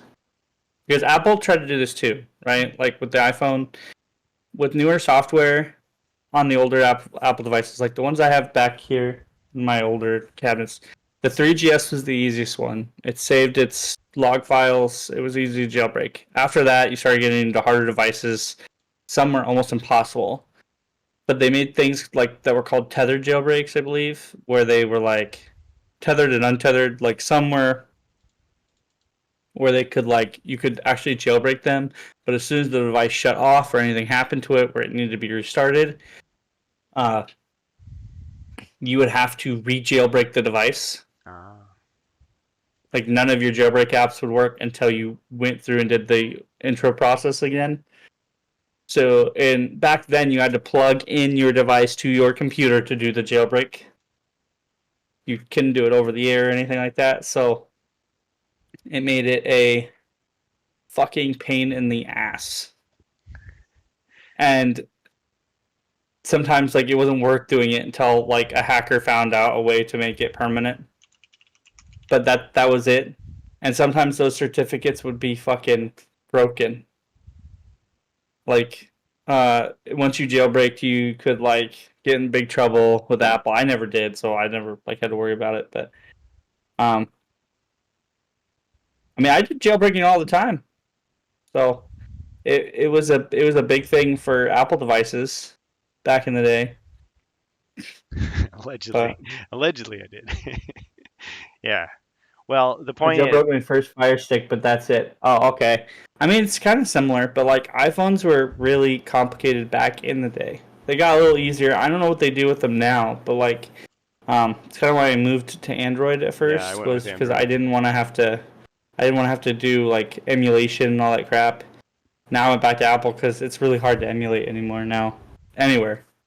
But like, yeah, it's I wanted to do emulation. I wanted to have my Game Boy games back then, and so Sure. Coolest live thing. wallpapers were not a thing with Apple, and you could do that when you jailbroke your device Yeah. because you could free up memory on your own, and you could do all that crap. So like, Felt like you were you unlocking had the potential of the device. Is that's what I'm hearing. exactly it. Because with the Android back in Ideal. the day, you could kind of do it already, but like, if you rooted your Android device, you had even more potential. If you jailbroke your Apple device, you could just pretty much do whatever you wanted. There were even because it gave you an app store that you used. I think it was called Cydia or whatever the fuck it was called, if I remember right. But like they like you could just download packages that had all sorts of shit, like for free movies, apps, all sorts of crap, and All the stuff like that you wanted, but unlimited access. they wanted you to be Yeah, able to, or they wanted you to, yeah, buy it piecemeal from them and then withhold stuff they didn't want you to have. but Yeah. like live wallpapers were something I used too, and like you could even modify the Apple logo on boot Wow. if you got deep enough. And I did that. I did that for like the first time I learned how to modify all that crap. Yeah. So, See, that's a world but I was never part of. I just I heard about some of that stuff, but yeah, I didn't live through it. But I can see it the was a fun appeal, and time. I can see, especially if you feel like a company is being like petty and like like being stingy about it. It's like, well, that just makes me want to do that even more, Do them more. right? Well, And then, oh, and that's you how I can't feel the Switch you 2 is can't going to have it. be. You can't Though, have these things. You can't have these nice things. Oh, Only I feel like the Switch 2 is going to be more punishing because like you have the risk of not only losing your account, but like you're going to have the risk of, since you will lose your account, you'll be banned and you won't be able to go back to original software. You'll have to, if they don't have like a permanent jailbreak, you'll have to do like a tethered version. If they start off like those earlier ones, they'll have to re-jailbreak every like 2 seconds. It kind of reminds me of those days. Like they'll have to be like, oh crap, if I have to reboot or do something, when I have to update or fix something, I have to go through the process all over again. So hopefully it's just like, putting custom software on the Switch. But like, if you have to do anything funky like you did with the original Switch and like put in an RCM jig or mess with the console in any way, re-jailbreaking it over and over again if the console shuts off is. And just think, all this stuff that people are doing is not just so that they can rip off a company. It's because they're trying to get a product that is like you expect to be as good as the previous one, and all of a sudden now they're. Some people are though. Like some people will do it so they can get free games. Sure. And that's what Nintendo heard, right? They heard, oh, our console's getting jailbroken. Somebody got a free people game. are downloading free games. Somebody got a free game. All right, that's it. Yeah. Take away everyone's rights. Breath of the Wild was $0. That can't happen. Right. Just like when they heard emulation. Like people are downloading our old games for free.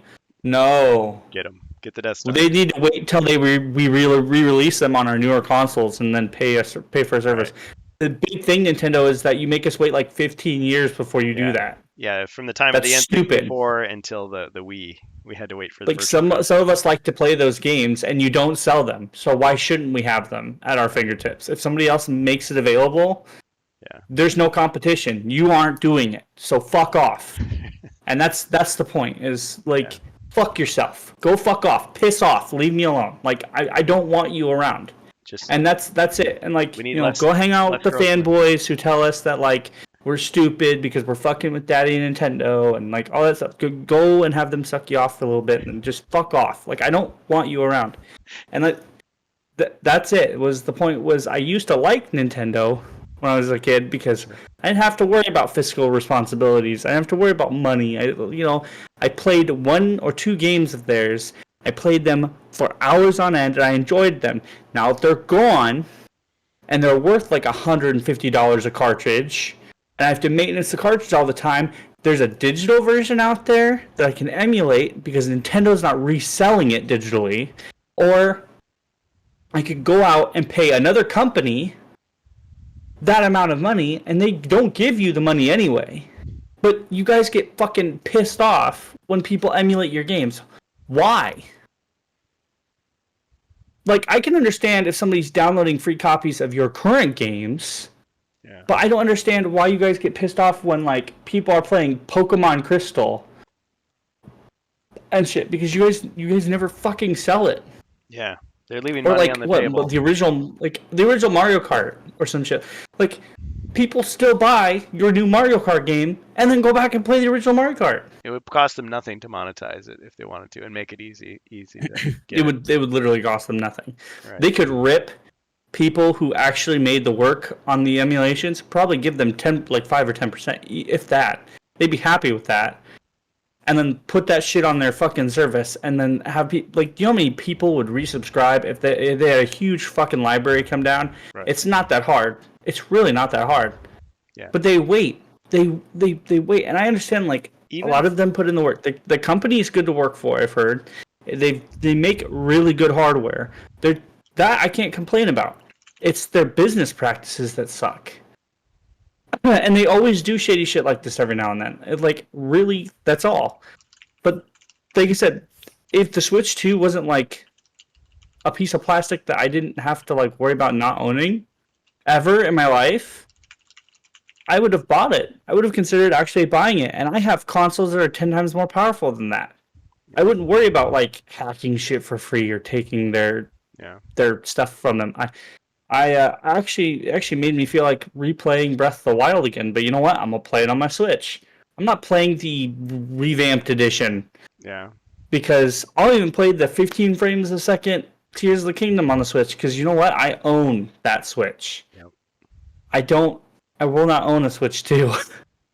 Yeah, I have no desire to get it. But I know people that are hardcore Nintendo fans who they just a new Nintendo console comes out and they're on it, like no questions asked. And it's just I don't have that kind of loyalty for any company anymore. It's foolishness. It's not loyalty. It's foolishness. Yeah. You die for a king you don't even know, and Yeah. that's that's foolishness. So Well, I'm disappointed in those and people. let me Like especially streamers. By the way, there's streamers out there.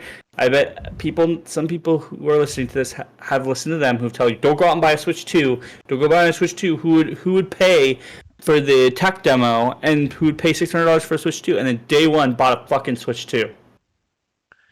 I know of a streamer who bought two of them dang. day one. Yeah. It is ridiculous. I actually lost respect for that because I don't know that I don't know that person is on a personal level, but like it's still Hypocritical. it's baffling. Yeah. Well, what it's what? It's hypocritical, or they're just so Oh, addicted. hypocritical. They'll say Yeah, don't yeah, buy no, it, and then it's they buy two copies. Ha! Because they knew the supply was limited. They didn't want you to take the one that they were gonna get. no, Well, because they didn't have supply chain issues. oh They shoot. had like a rigorous pre-order process. Okay. Like I Well, said, I guess they didn't worry about it. It was like the okay. consumers they lent them out to had some supply chain issues. Oh, okay. Because But you I could still walk into you could walk into a Walmart and just pick up one. It was the well that's good. pre-orders they had trouble with. Oh, okay. Because So the last three Nintendo consoles I feel like have had supply issues, and I always blame Nintendo for that. And I thought they were doing it again. So okay, I'm glad to it's be wrong. really yeah, it's really weird. But I feel like it's because Nintendo usually has a pretty good, like you said, they've usually been a good company to want to rely on because they've been that kid that stood outside while the consoles warred at each other, right? Hmm. And like when the Wii came out, the Wii was great with families, right? They had such a big launch title that people got hurt, right? Because the people were like, "Oh, check this out! Look at all these cool new like game features." And then it turned out that the Wii was like one of the biggest consoles for shovelware besides the PS2.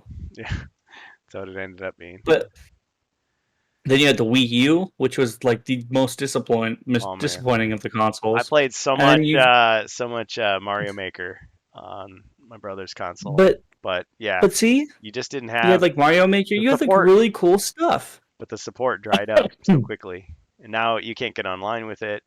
The virtual No, console is dead, like all that stuff. yeah, it's completely gone. And like I said, it's Well, like this because the Switch took over Mario Maker stuff. And like I said, if they keep the Switch active, they keep those stuff on the same servers. I probably won't have an issue. But the thing is I got my Switch for free. I will probably not go to a Switch 2. I don't ever use that thing that much. And mhm, I was subscribed to their service a long time ago, but they now went to GameCube games, which I've been waiting on, but you have to have a Switch 2 for it. just get a GameCube. Now tell me what kind of fucking bullshit that is, because the Yeah, Switch can handle GameCube games. I've emulated yeah. GameCube games on it. There you go. Well, yeah. I mean, So I guess I'm jailbreaking. I guess I'm doing the old RCM jig trick again. well, the GameCube and the Wii are basically the Wii is just a more advanced version of the GameCube, and then the Wii U is an upgrade of that, and so on. I guess Switch is completely its own thing, but yeah, it's yeah. Well, and I think I've said this before, and I said this earlier. Like I have like all the NES cartridges I want. Like I bought them, I own them, and yet if I knew that Nintendo like made those games available digitally, I mean it's a convenient thing, unless they're going to charge me like $100 for it or something unreasonable. But there's still a value in that, and that would build loyalty to somebody like me. I'd go, oh, a company that's doing the right thing. I think I'll support that. Like even though I don't have to, I would buy it. But since they're not doing that, then I have no desire to support them, and I have less sympathy for them, whining about people that are pirating this stuff. Even if it's their right to go after those people, it's just like, yeah, but you sort of created this hostile environment where people feel like that's a good option because you're so strict and greedy and annoying and unhelpful. Yeah. Yeah, they could build Definitely they annoying. could build community that way. Yeah, you can build loyalty to people where people will want to support you. And maybe the problem is they have so much loyalty that they aren't afraid to squander it. I mean, maybe that's what's happening. I don't know. I don't know what the numbers are. I guess I've kind of tuned out at a certain point. I mean, I used to get excited when a new console would come out, but that's been a long, long time since that's happened. Long time. Long time. Long time. Switch has a service to play old Nintendo games online as a service, if I'm not mistaken. Well, Bohemius, that's what I was talking about with the virtual console. The Wii Virtual Console, they had it on Wii, and I think on Wii U, and yeah, probably Switch as well. Like each time there's a new console, like Yes, but they restart it all the way from the beginning. And the they original shut off Switch does they shut off the old NES, service for the old one. they do NES, they do SNES, Game Boy, Game Boy Color, and then they do N64 and Sega stuff. But the which is still a pretty decent amount, and they've been updating it. But the big thing is the GameCube stuff is only available with the new Switch, Well, and it's not a hardware tie-in. It doesn't. It's not because it's hardware related. It's because they want to drive sales with the newer Switch, yeah. Well, and and it's still the same fucking price for the subscription fee, if I remember right. play Like you have to pay that subscription fee regardless. Sony has something like this. It's called the Arcade Archives. You can go onto the PlayStation Network and you can just buy individual games like digitally. Now, I don't think they give you the ROM to just like put on your hard drive, but they make it available to you. No. So you're like, oh, I want to play Battle City. Like, okay, you pay your $2 or $5, and then you've got Battle City in your library. But I guess, yeah, the thing would be like whichever console you have, you would just then download it to that console and play it on that one. But yes, they could still delist the game, or maybe the license runs out and they don't have it anymore, and then you're back to the whole digital problem again. Yeah, You know, a big digital problem. big digital problem. But see, I wouldn't want to buy like yeah, it's like you say, a $600 console so I can play Super Mario Brothers. I'll just play it on my NES. I'll play it on my Retro Trio. I'll play it on my computer. But if they just Right. let me just like going on Steam, if they just let me buy it for $5, sure, I'd do it. Nintendo gets 100% of the profit. I mean, I would feel a little bit dirty doing that, but I'd feel like they're doing the right thing, at least in that area. Just like if I was buying, Halo or some other game on there. I have the choice to pirate the game or support the company that I feel like is doing the right thing. Like that makes me want to support them, even though I wouldn't have to. See what I mean? So it's like, yeah, it's creating a rapport between the customer that you've already like alienated. Like you're bringing me back, but instead they're like, I don't need you, don't care about you. Just you better not do anything. We're coming to get you. I'm gonna get you. Yep. Speaking of coming to get people, is it time for a break? We can answer a few more questions and then take a little 10-minute. Actually, I don't have very many topics left. We could probably finish up in the next 20 minutes, to be Oh honest. man. Okay. Well, I'm getting real sick, brother. okay. So, Well, we want you to get well. So I do have a topic to kind of play us out here. But let's take a all quick right, look at what hit me. Bohemius is saying. Bohemius is going to take you to the steel cage. 3 minutes of playtime. Okay. Loss of the physical copies of the games is inevitable. I don't think they'll ever get back to the previous. Well, Bohemius, I disagree a bit. Um, you could say it's a niche market. It's not a mainstream thing, but you do have limited run games, for example, is a company that sells physical copies of out of print AAA titles. So I recently bought Shredder's Revenge for them, So, which has been out of print, and it's on a DVD. what you're saying is that you would prefer if, let's say, you had a really favorite game, movie, or I don't know, hobby, like even with HeroQuest, right? Hmm. But HeroQuest, you own it, right? It's Yeah, never leaving your living room. But let's say it could, right? Yeah. Let's say you purchased it, you signed a contract that said you own this, but at any point in time, if they cease to exist for due to business clauses, it could be ripped from your home. They can repro it from you. Repo it. Uh, would that be okay? Because that's exactly, to me, that's what that's being stated. Is it's just inevitable, right? It's a digital title. We're agreeing to buy it as a digital title, Well, and you as a person have no right to own it anymore.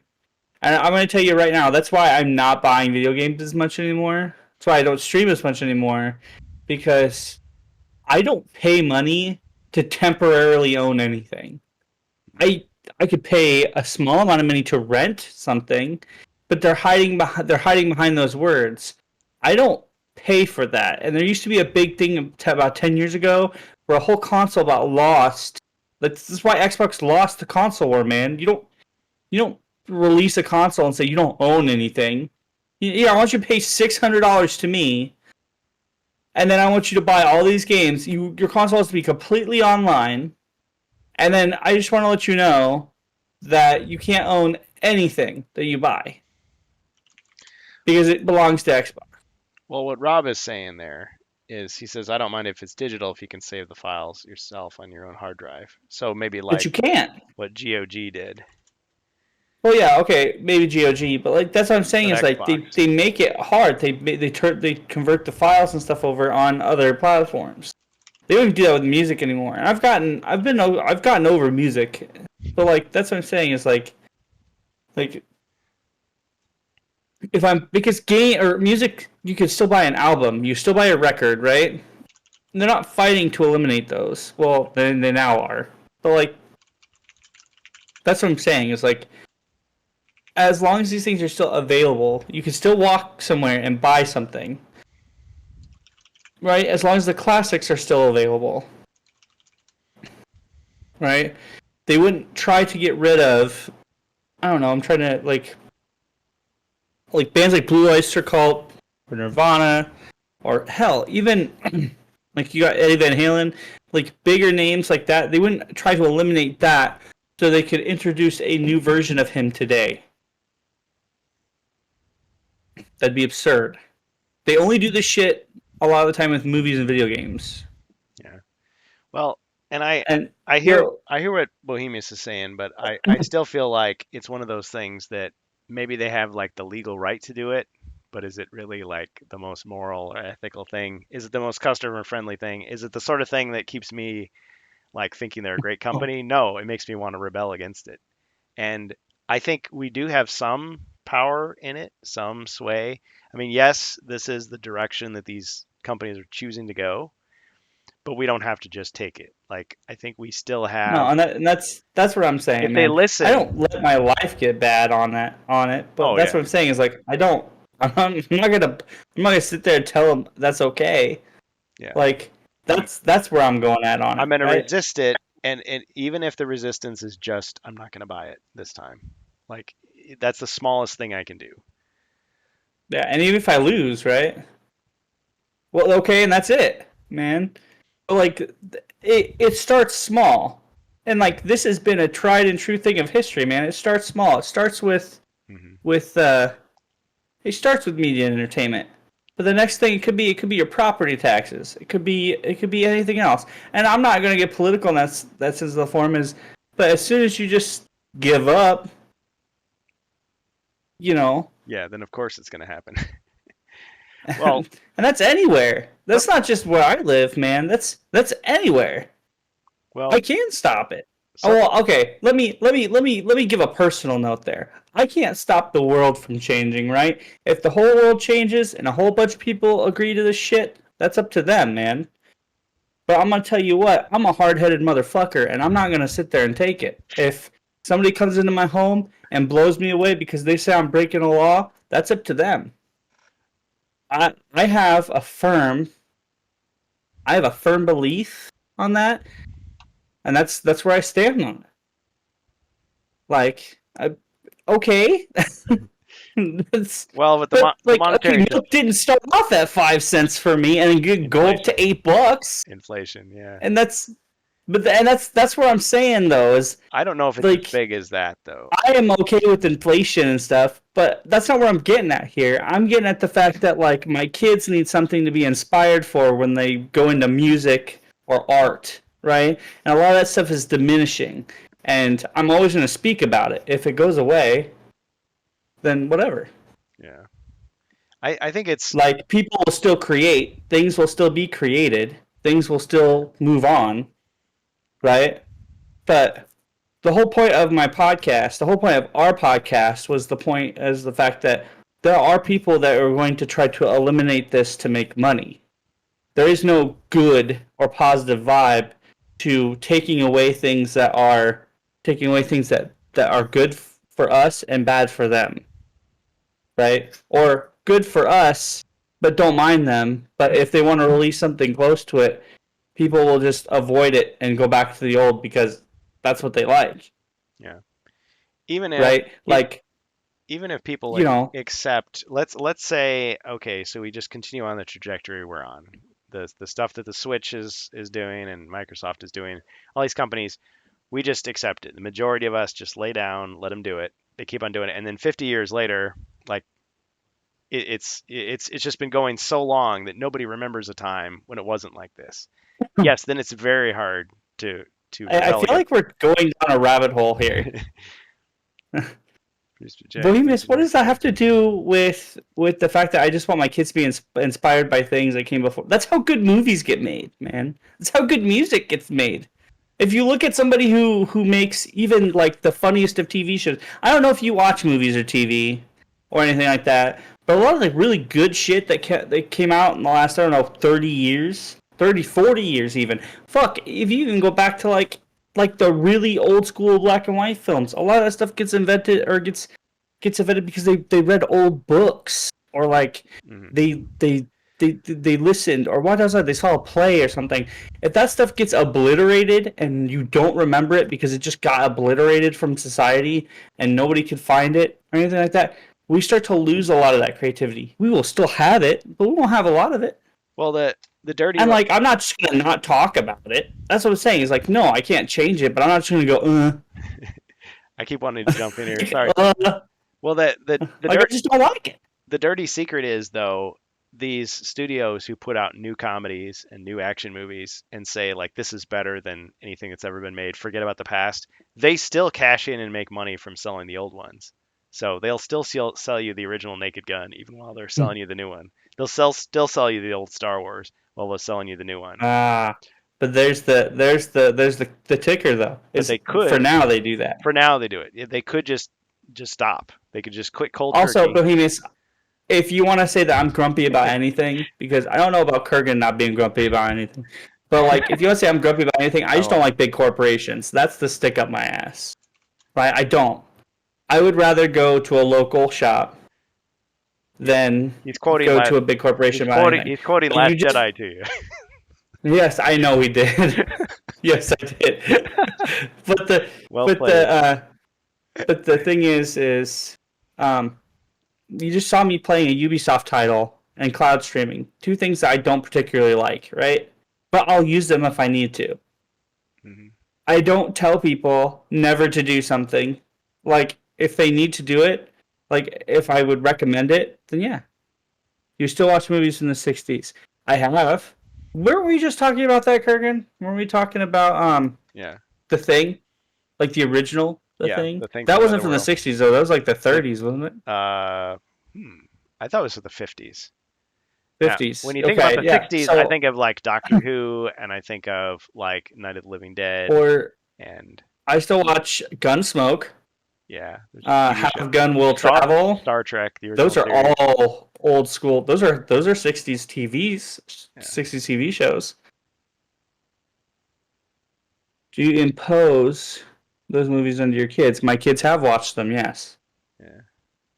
Because mostly because our grandfather used to watch them. So if they're on, yeah. Because they're good. A lot of them have lessons that you can learn that a lot of TV doesn't teach our kids now. Yeah. And I feel like they're decent shows. They're not overly gory. They don't have like weird political like inserts. They're just TV. It's just TV. There's a good guy, there's a bad guy. Good guy usually triumphs over evil. Good guy solves a problem that usually imposes a lesson to said person in society. Still has It's very value. simplistic, Still has and it value. has value. Yeah. Yes, and that's what I'm saying. Is it's not overly corny. It's a western, right? Yeah. And it's not typical to that time, right? So it doesn't have like racial anything in it. It's just a western, Yeah. and like that. That's it. Not everything old survives. I mean, there's countless No, TV shows from that era that the world has forgotten about. But the ones that were like good quality, not just the ones, because I wasn't alive when Star Trek was first on. I didn't live through that first experience, but I saw it in reruns and I loved it and I still love it. And I'm gonna tell you right now. You still watch Gunsmoke, and Gunsmoke. Not a lot of people know what Gunsmoke is, yeah, but it was like one of the longest running TV for shows of sure. like all time. Yeah. Like 30 seasons, And 30 I, plus and- seasons, well, something and I've like that. told you before, as far as my media literacy, the biggest gap is westerns. Like I was on a kick watching Clint Eastwood movies, but even those are like several generations removed from like the classic westerns. So I'm still trying to like watch some of that stuff. So yeah, I gotta watch some And like Star Gunsmoke. Wars wouldn't have been made without if a lot of that old shit was obliterated, Kurosawa. like just gone. Yeah, We wouldn't have Star Wars, man.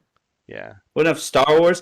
The Rob, Doors, like, wouldn't have been inspired. Wouldn't have been a band if we didn't have a lot of the older music that came out. That's all I'm saying, man. It's like I don't care that some of this stuff doesn't get remembered or yeah. doesn't get like eventually just disappears, right? Oh yeah. Nobody listens to music from the 1800s. It didn't get archived a lot though back then, but like that's what I'm saying is like eventually, 100 years from now, nobody's gonna fucking remember. Some of it they will, Yeah. but like Somebody has to keep it not going. all of our favorite bands are gonna get saved. Shakespeare, people still perform Shakespeare, but that's because people have kept it alive. Like if they Mm, hadn't done that, maybe it would have been My forgotten. problem is consumerism. Yeah, classical. Good point. Mindless consumerism. It doesn't create well enough. It doesn't inspire, and it doesn't contribute to anything nice. If you just sit there and say okay to mindless trash, then it it doesn't help anybody. It doesn't even help the corporation that's making it. Because the I only people that help after that are the people below them, like fans or the workers that are above the big corporations. And after that, all that sees is the big guy see line go down and profit because they can't keep their sales numbers up, and then they cut all those people underneath them. yeah. And that's what I'm saying. It's like I just think you know, you need to agitate for the things that you care about, and if eventually you're going to find other people with that same idea, and if there's enough of you, someone's going to hear it, someone's going to respond to it, and then just like you have people, continuing classical music, continuing Shakespeare, like those things stay alive and more people realize the value of it. I mean, I not to toot my own horn here, but I had a coworker, and I think my first impression of this person was like, "Are you for real?" Because she was like, "Oh, I don't watch movies where the celebrities aren't still alive. I don't watch stuff in black and white." And it was like this person was my age. I'm like, what do you even? So I was like wanting to introduce them to all this stuff. It's like, yeah, but what about this movie? Check this out. Oh, okay, I admit that's good. And it's like, see, it's you have what you like, but there's actually more stuff out there that you might like if you just gave it a chance. But because you've closed yourself off from it, so there's probably other people like that think that way, that just say, well, modern entertainment, modern stuff, that's the way to go. Don't look at the past. Don't even compare it. Don't think about it. But I think once you do start to think about it and yeah, compare it, you realize, oh, actually, were valuable things back then, and maybe I want to see that stuff come back. And if yes, the company and realizes a all. profit, they can sell it to you. Why not? Bring Star Wars back to theaters. I'll buy a ticket. Oh no, I mean sure, but all I'm saying here, man, is the fact that like the companies are going out of their way to eliminate physical media right now. Because, like I said before, the Switch just released a ton of physical media that isn't physical. waste of money, and a fucking horrible carbon footprint right now. So, like, to tell me that it costs them money to print DVDs or Blu-ray discs or whatever, even at a reduced rate, is nonsense. And to me, when we say that we should just put up with it, that's not something I do. But I'm not killing myself over it. A lot of our stuff for the Rantcast is saved for this stuff. Like, we get passionate about it for a Oh reason. yeah. When I turn this podcast off, man, I live for my children. Yep. That's half the time I'm not on here anymore right now. As my children are getting older, and I'm here for them, or I've got things to do. I lost a family member not too long ago, so I'm prepping on that. Yeah. But as far as the whole physical to digital thing goes, I was very much for digital media about, like I said, when it was in its hype. Yeah, me too. 10 to 15 years ago, I was all about it. I still it. kept physical copies because I enjoyed it. But the big thing is that I feel like we're going backwards on it. Yeah. And I don't think anybody should just shrug their shoulders and say whatever. But like I said, it's not something you should fight for if you don't feel like fighting for it. Yeah. What I'm saying is eventually it's going to go from people saying, well, it's available on this service to saying it's not available at all. And like I said, there have been things that are available to you for tens of years that you can go back to and that are classics, that are things that are better than anything else today. Right. Things that inspire people to make movies. Music that inspire people to pick up a guitar. There is shows and other forms of media that inspire people to create. That nowadays, I do not believe, in my true and honest opinion, that inspire people to do that as well. There will always be kids, I feel, that will pick up a camera. There are always kids that I feel that will pick up an instrument of some sort, right? They've either done it because their family has done it, or they will do it because, they see people online doing it. But the most dedicated people, they do it because of all those reasons, but they also do it because they are inspired by another artist out there. Yep. That person going to Hollywood or going to California on that drive, they are listening to that band and feeling their pain, or they're watching that movie and looking at those actors and actresses and reading their emotions and practicing it in front of a mirror. Those people are already beginning the first stages of their careers before they even begin to notice. And those people, most of the time, are the people that start to make it. We don't get that as much anymore. We get people who climb into a chair and do what we do and think that they're just going to make millions of dollars. Yeah. I found that out in the first 5 minutes that's not how it works. Yeah, and like that's maybe like 10% of those people. Well, and you get people that it inspired to like go into, become astronauts because they watch Star Trek. I mean, how crazy is that? Like some cheesy TV show about, cardboard ships, and it's like, I'm going to space, and for real. To everyone in chat, and also to Bohemius, please don't get me wrong. I absolutely love it when you debate with me. It's the best part, especially when you give me Last Jedi quotes, because The Last Jedi was okay. It's pretty great. Okay. But just to let you know, just to be very clear on that subject, I'm not trying to change the world on anything.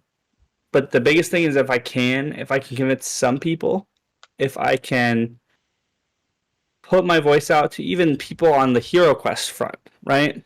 Mm-hmm.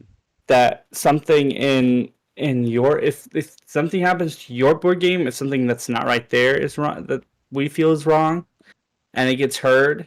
Like I said, at one point in time, we had Carmine here. Yeah. And at least he was taking our feedback. Yeah. That's a win in my book. Huge. I don't need some big CEO listening to me and going, "Oh yeah, well we hear you. Okay, we'll start changing shit right now." No. I am but one man, but that's really all it takes. Yeah. Me and Kurgan, like a voice can change something. The big thing is I am not a leader in any revolution. Yeah, me But either. I'm not going to sit there and let people who didn't make the law control how I handle my media or entertainment. And that is my opinion on it, personally. Right? Yeah. If I buy something, it's mine. If their contract says that it's not, I'm not buying it. The Hmm. world will move on, like you said. Yeah. So that's how that goes. And literally, if it gets to the point to where all media now is like that, I will find something else to do with my life than sit here. Bird watching. Literally, I'm almost considering it. I've almost considered not upgrading my computer anymore.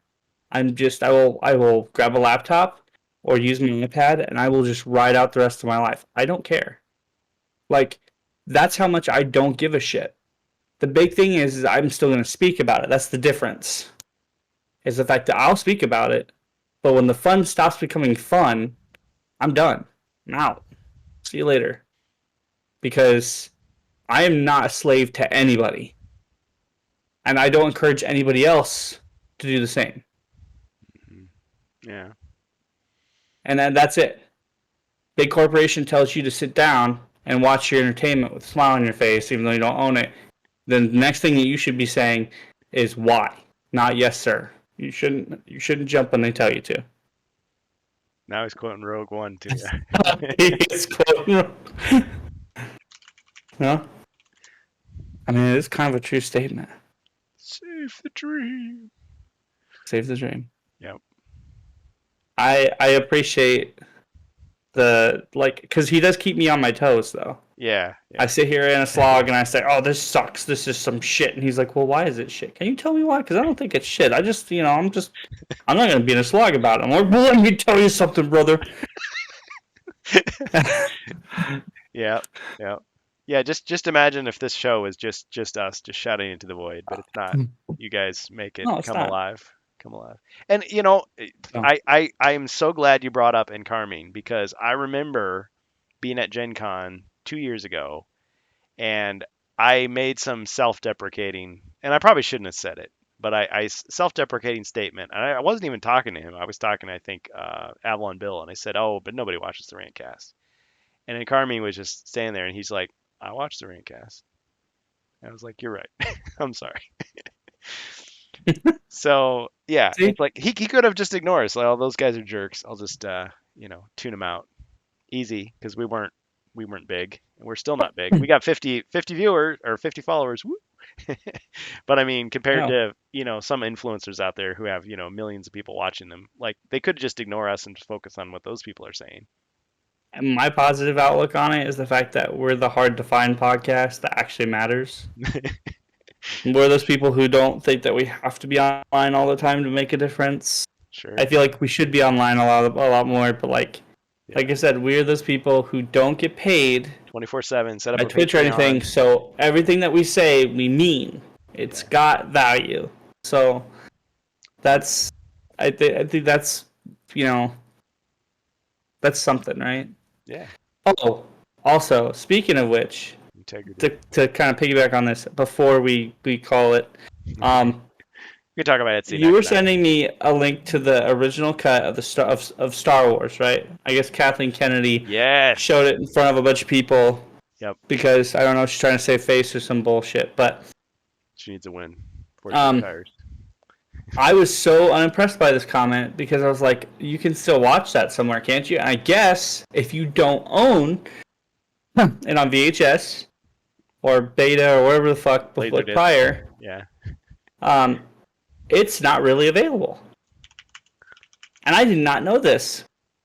I didn't know that you couldn't find it somewhere.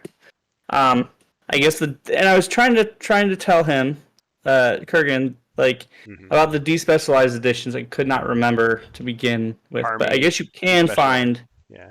Yeah, you can find those despecialized editions. Um, but But it's a fan they were. bootleg restoration. It's not officially Yeah, endorsed by Lucasfilm.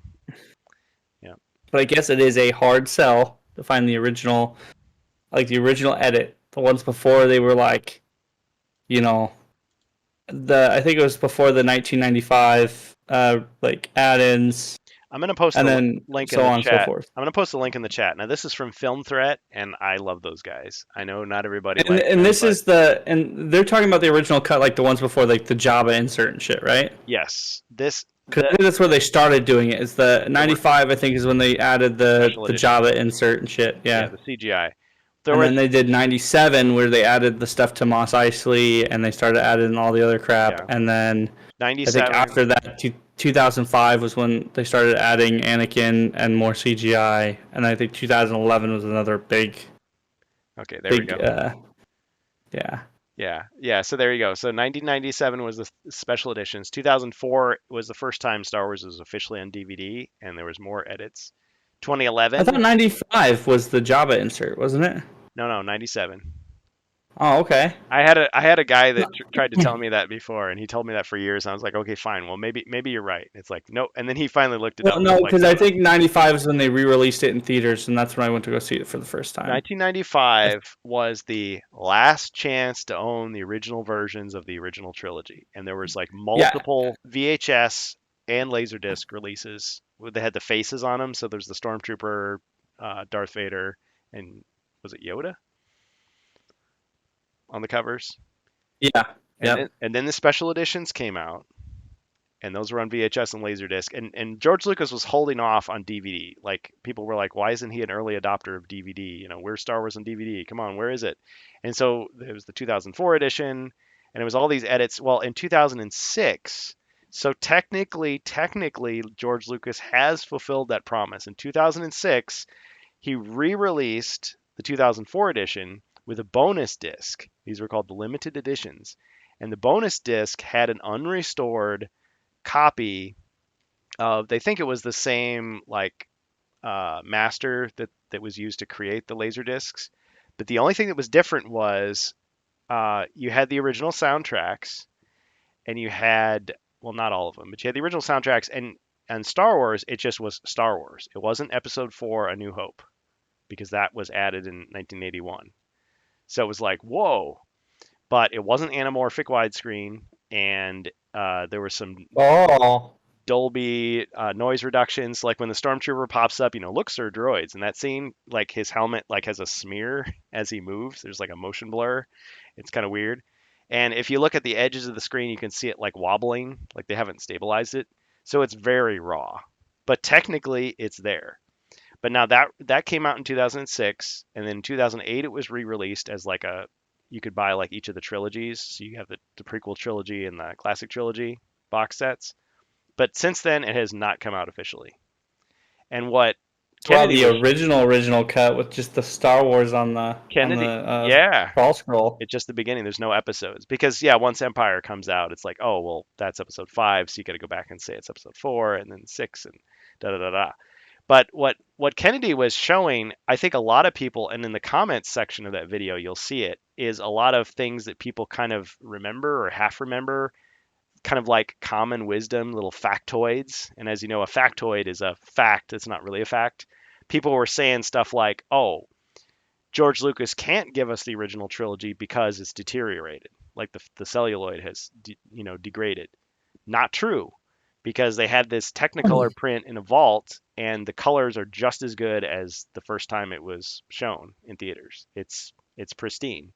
So they could make like an 8K master of it right now if they wanted. Yes, it would cost millions of dollars, but they would make lots and lots of money selling it to fans who are, all this time downloading these bootlegs because that's the only thing they've got. They could bring it to theaters and sell it. And yes, you could say, well, George Lucas was not happy with Star Wars because, he didn't have the technology to make Jabba, back then or something, but he's not in charge anymore. He's not in charge. I'm in charge. I'm in charge, Phasma. I'm in charge. So if Kathleen Kennedy wanted to make some money and get that win that she wants, you know, Before she retires. before she retires with a golden parachute, Uh, re-release the original Star Wars. And if you want to, you could do the same thing as they did before. Pack it in with the McClunky edition. You've got the two versions of the movie, whichever one you want, whichever one you prefer. Even if it's just the clunky edition. yeah.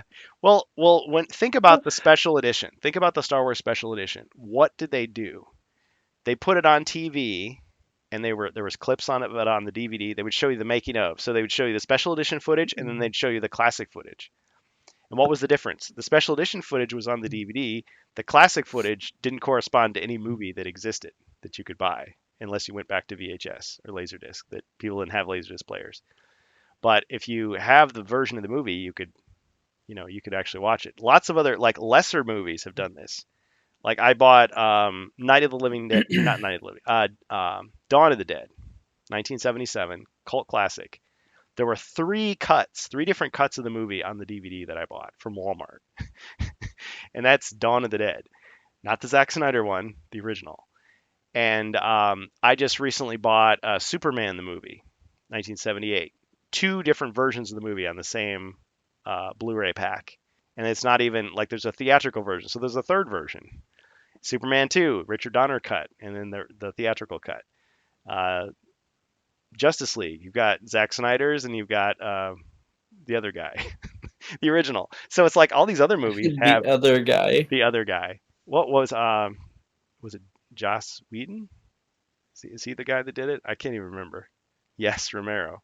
Well, yeah, there's multiple versions of Night of the Living Dead as well. Although Night of the Living Dead is a kind of a special case because it fell into the public domain, even though it wasn't supposed to because they didn't renew it. And so, yeah, you can have different versions of it. Like the colorized version Okay, is technically different. But yeah, why not Star Kurgan. Wars? Why not Star Wars? I I hate to kill it, but I've got to get to bed here soon. I've got dinner Okay. waiting for me. So Yeah.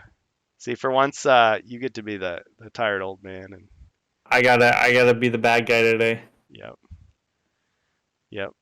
Well, there's more topics for the next rant cast, and I appreciate y'all being here to ride it out Yeah, I with would us. definitely like to talk more Star Wars next rant cast. We've got tons. I've still got tons of that, and then yeah, we covered our Switch debacle too. So that was Etsy, nice. Etsy, This was all nice. getting rid of some 3D prints.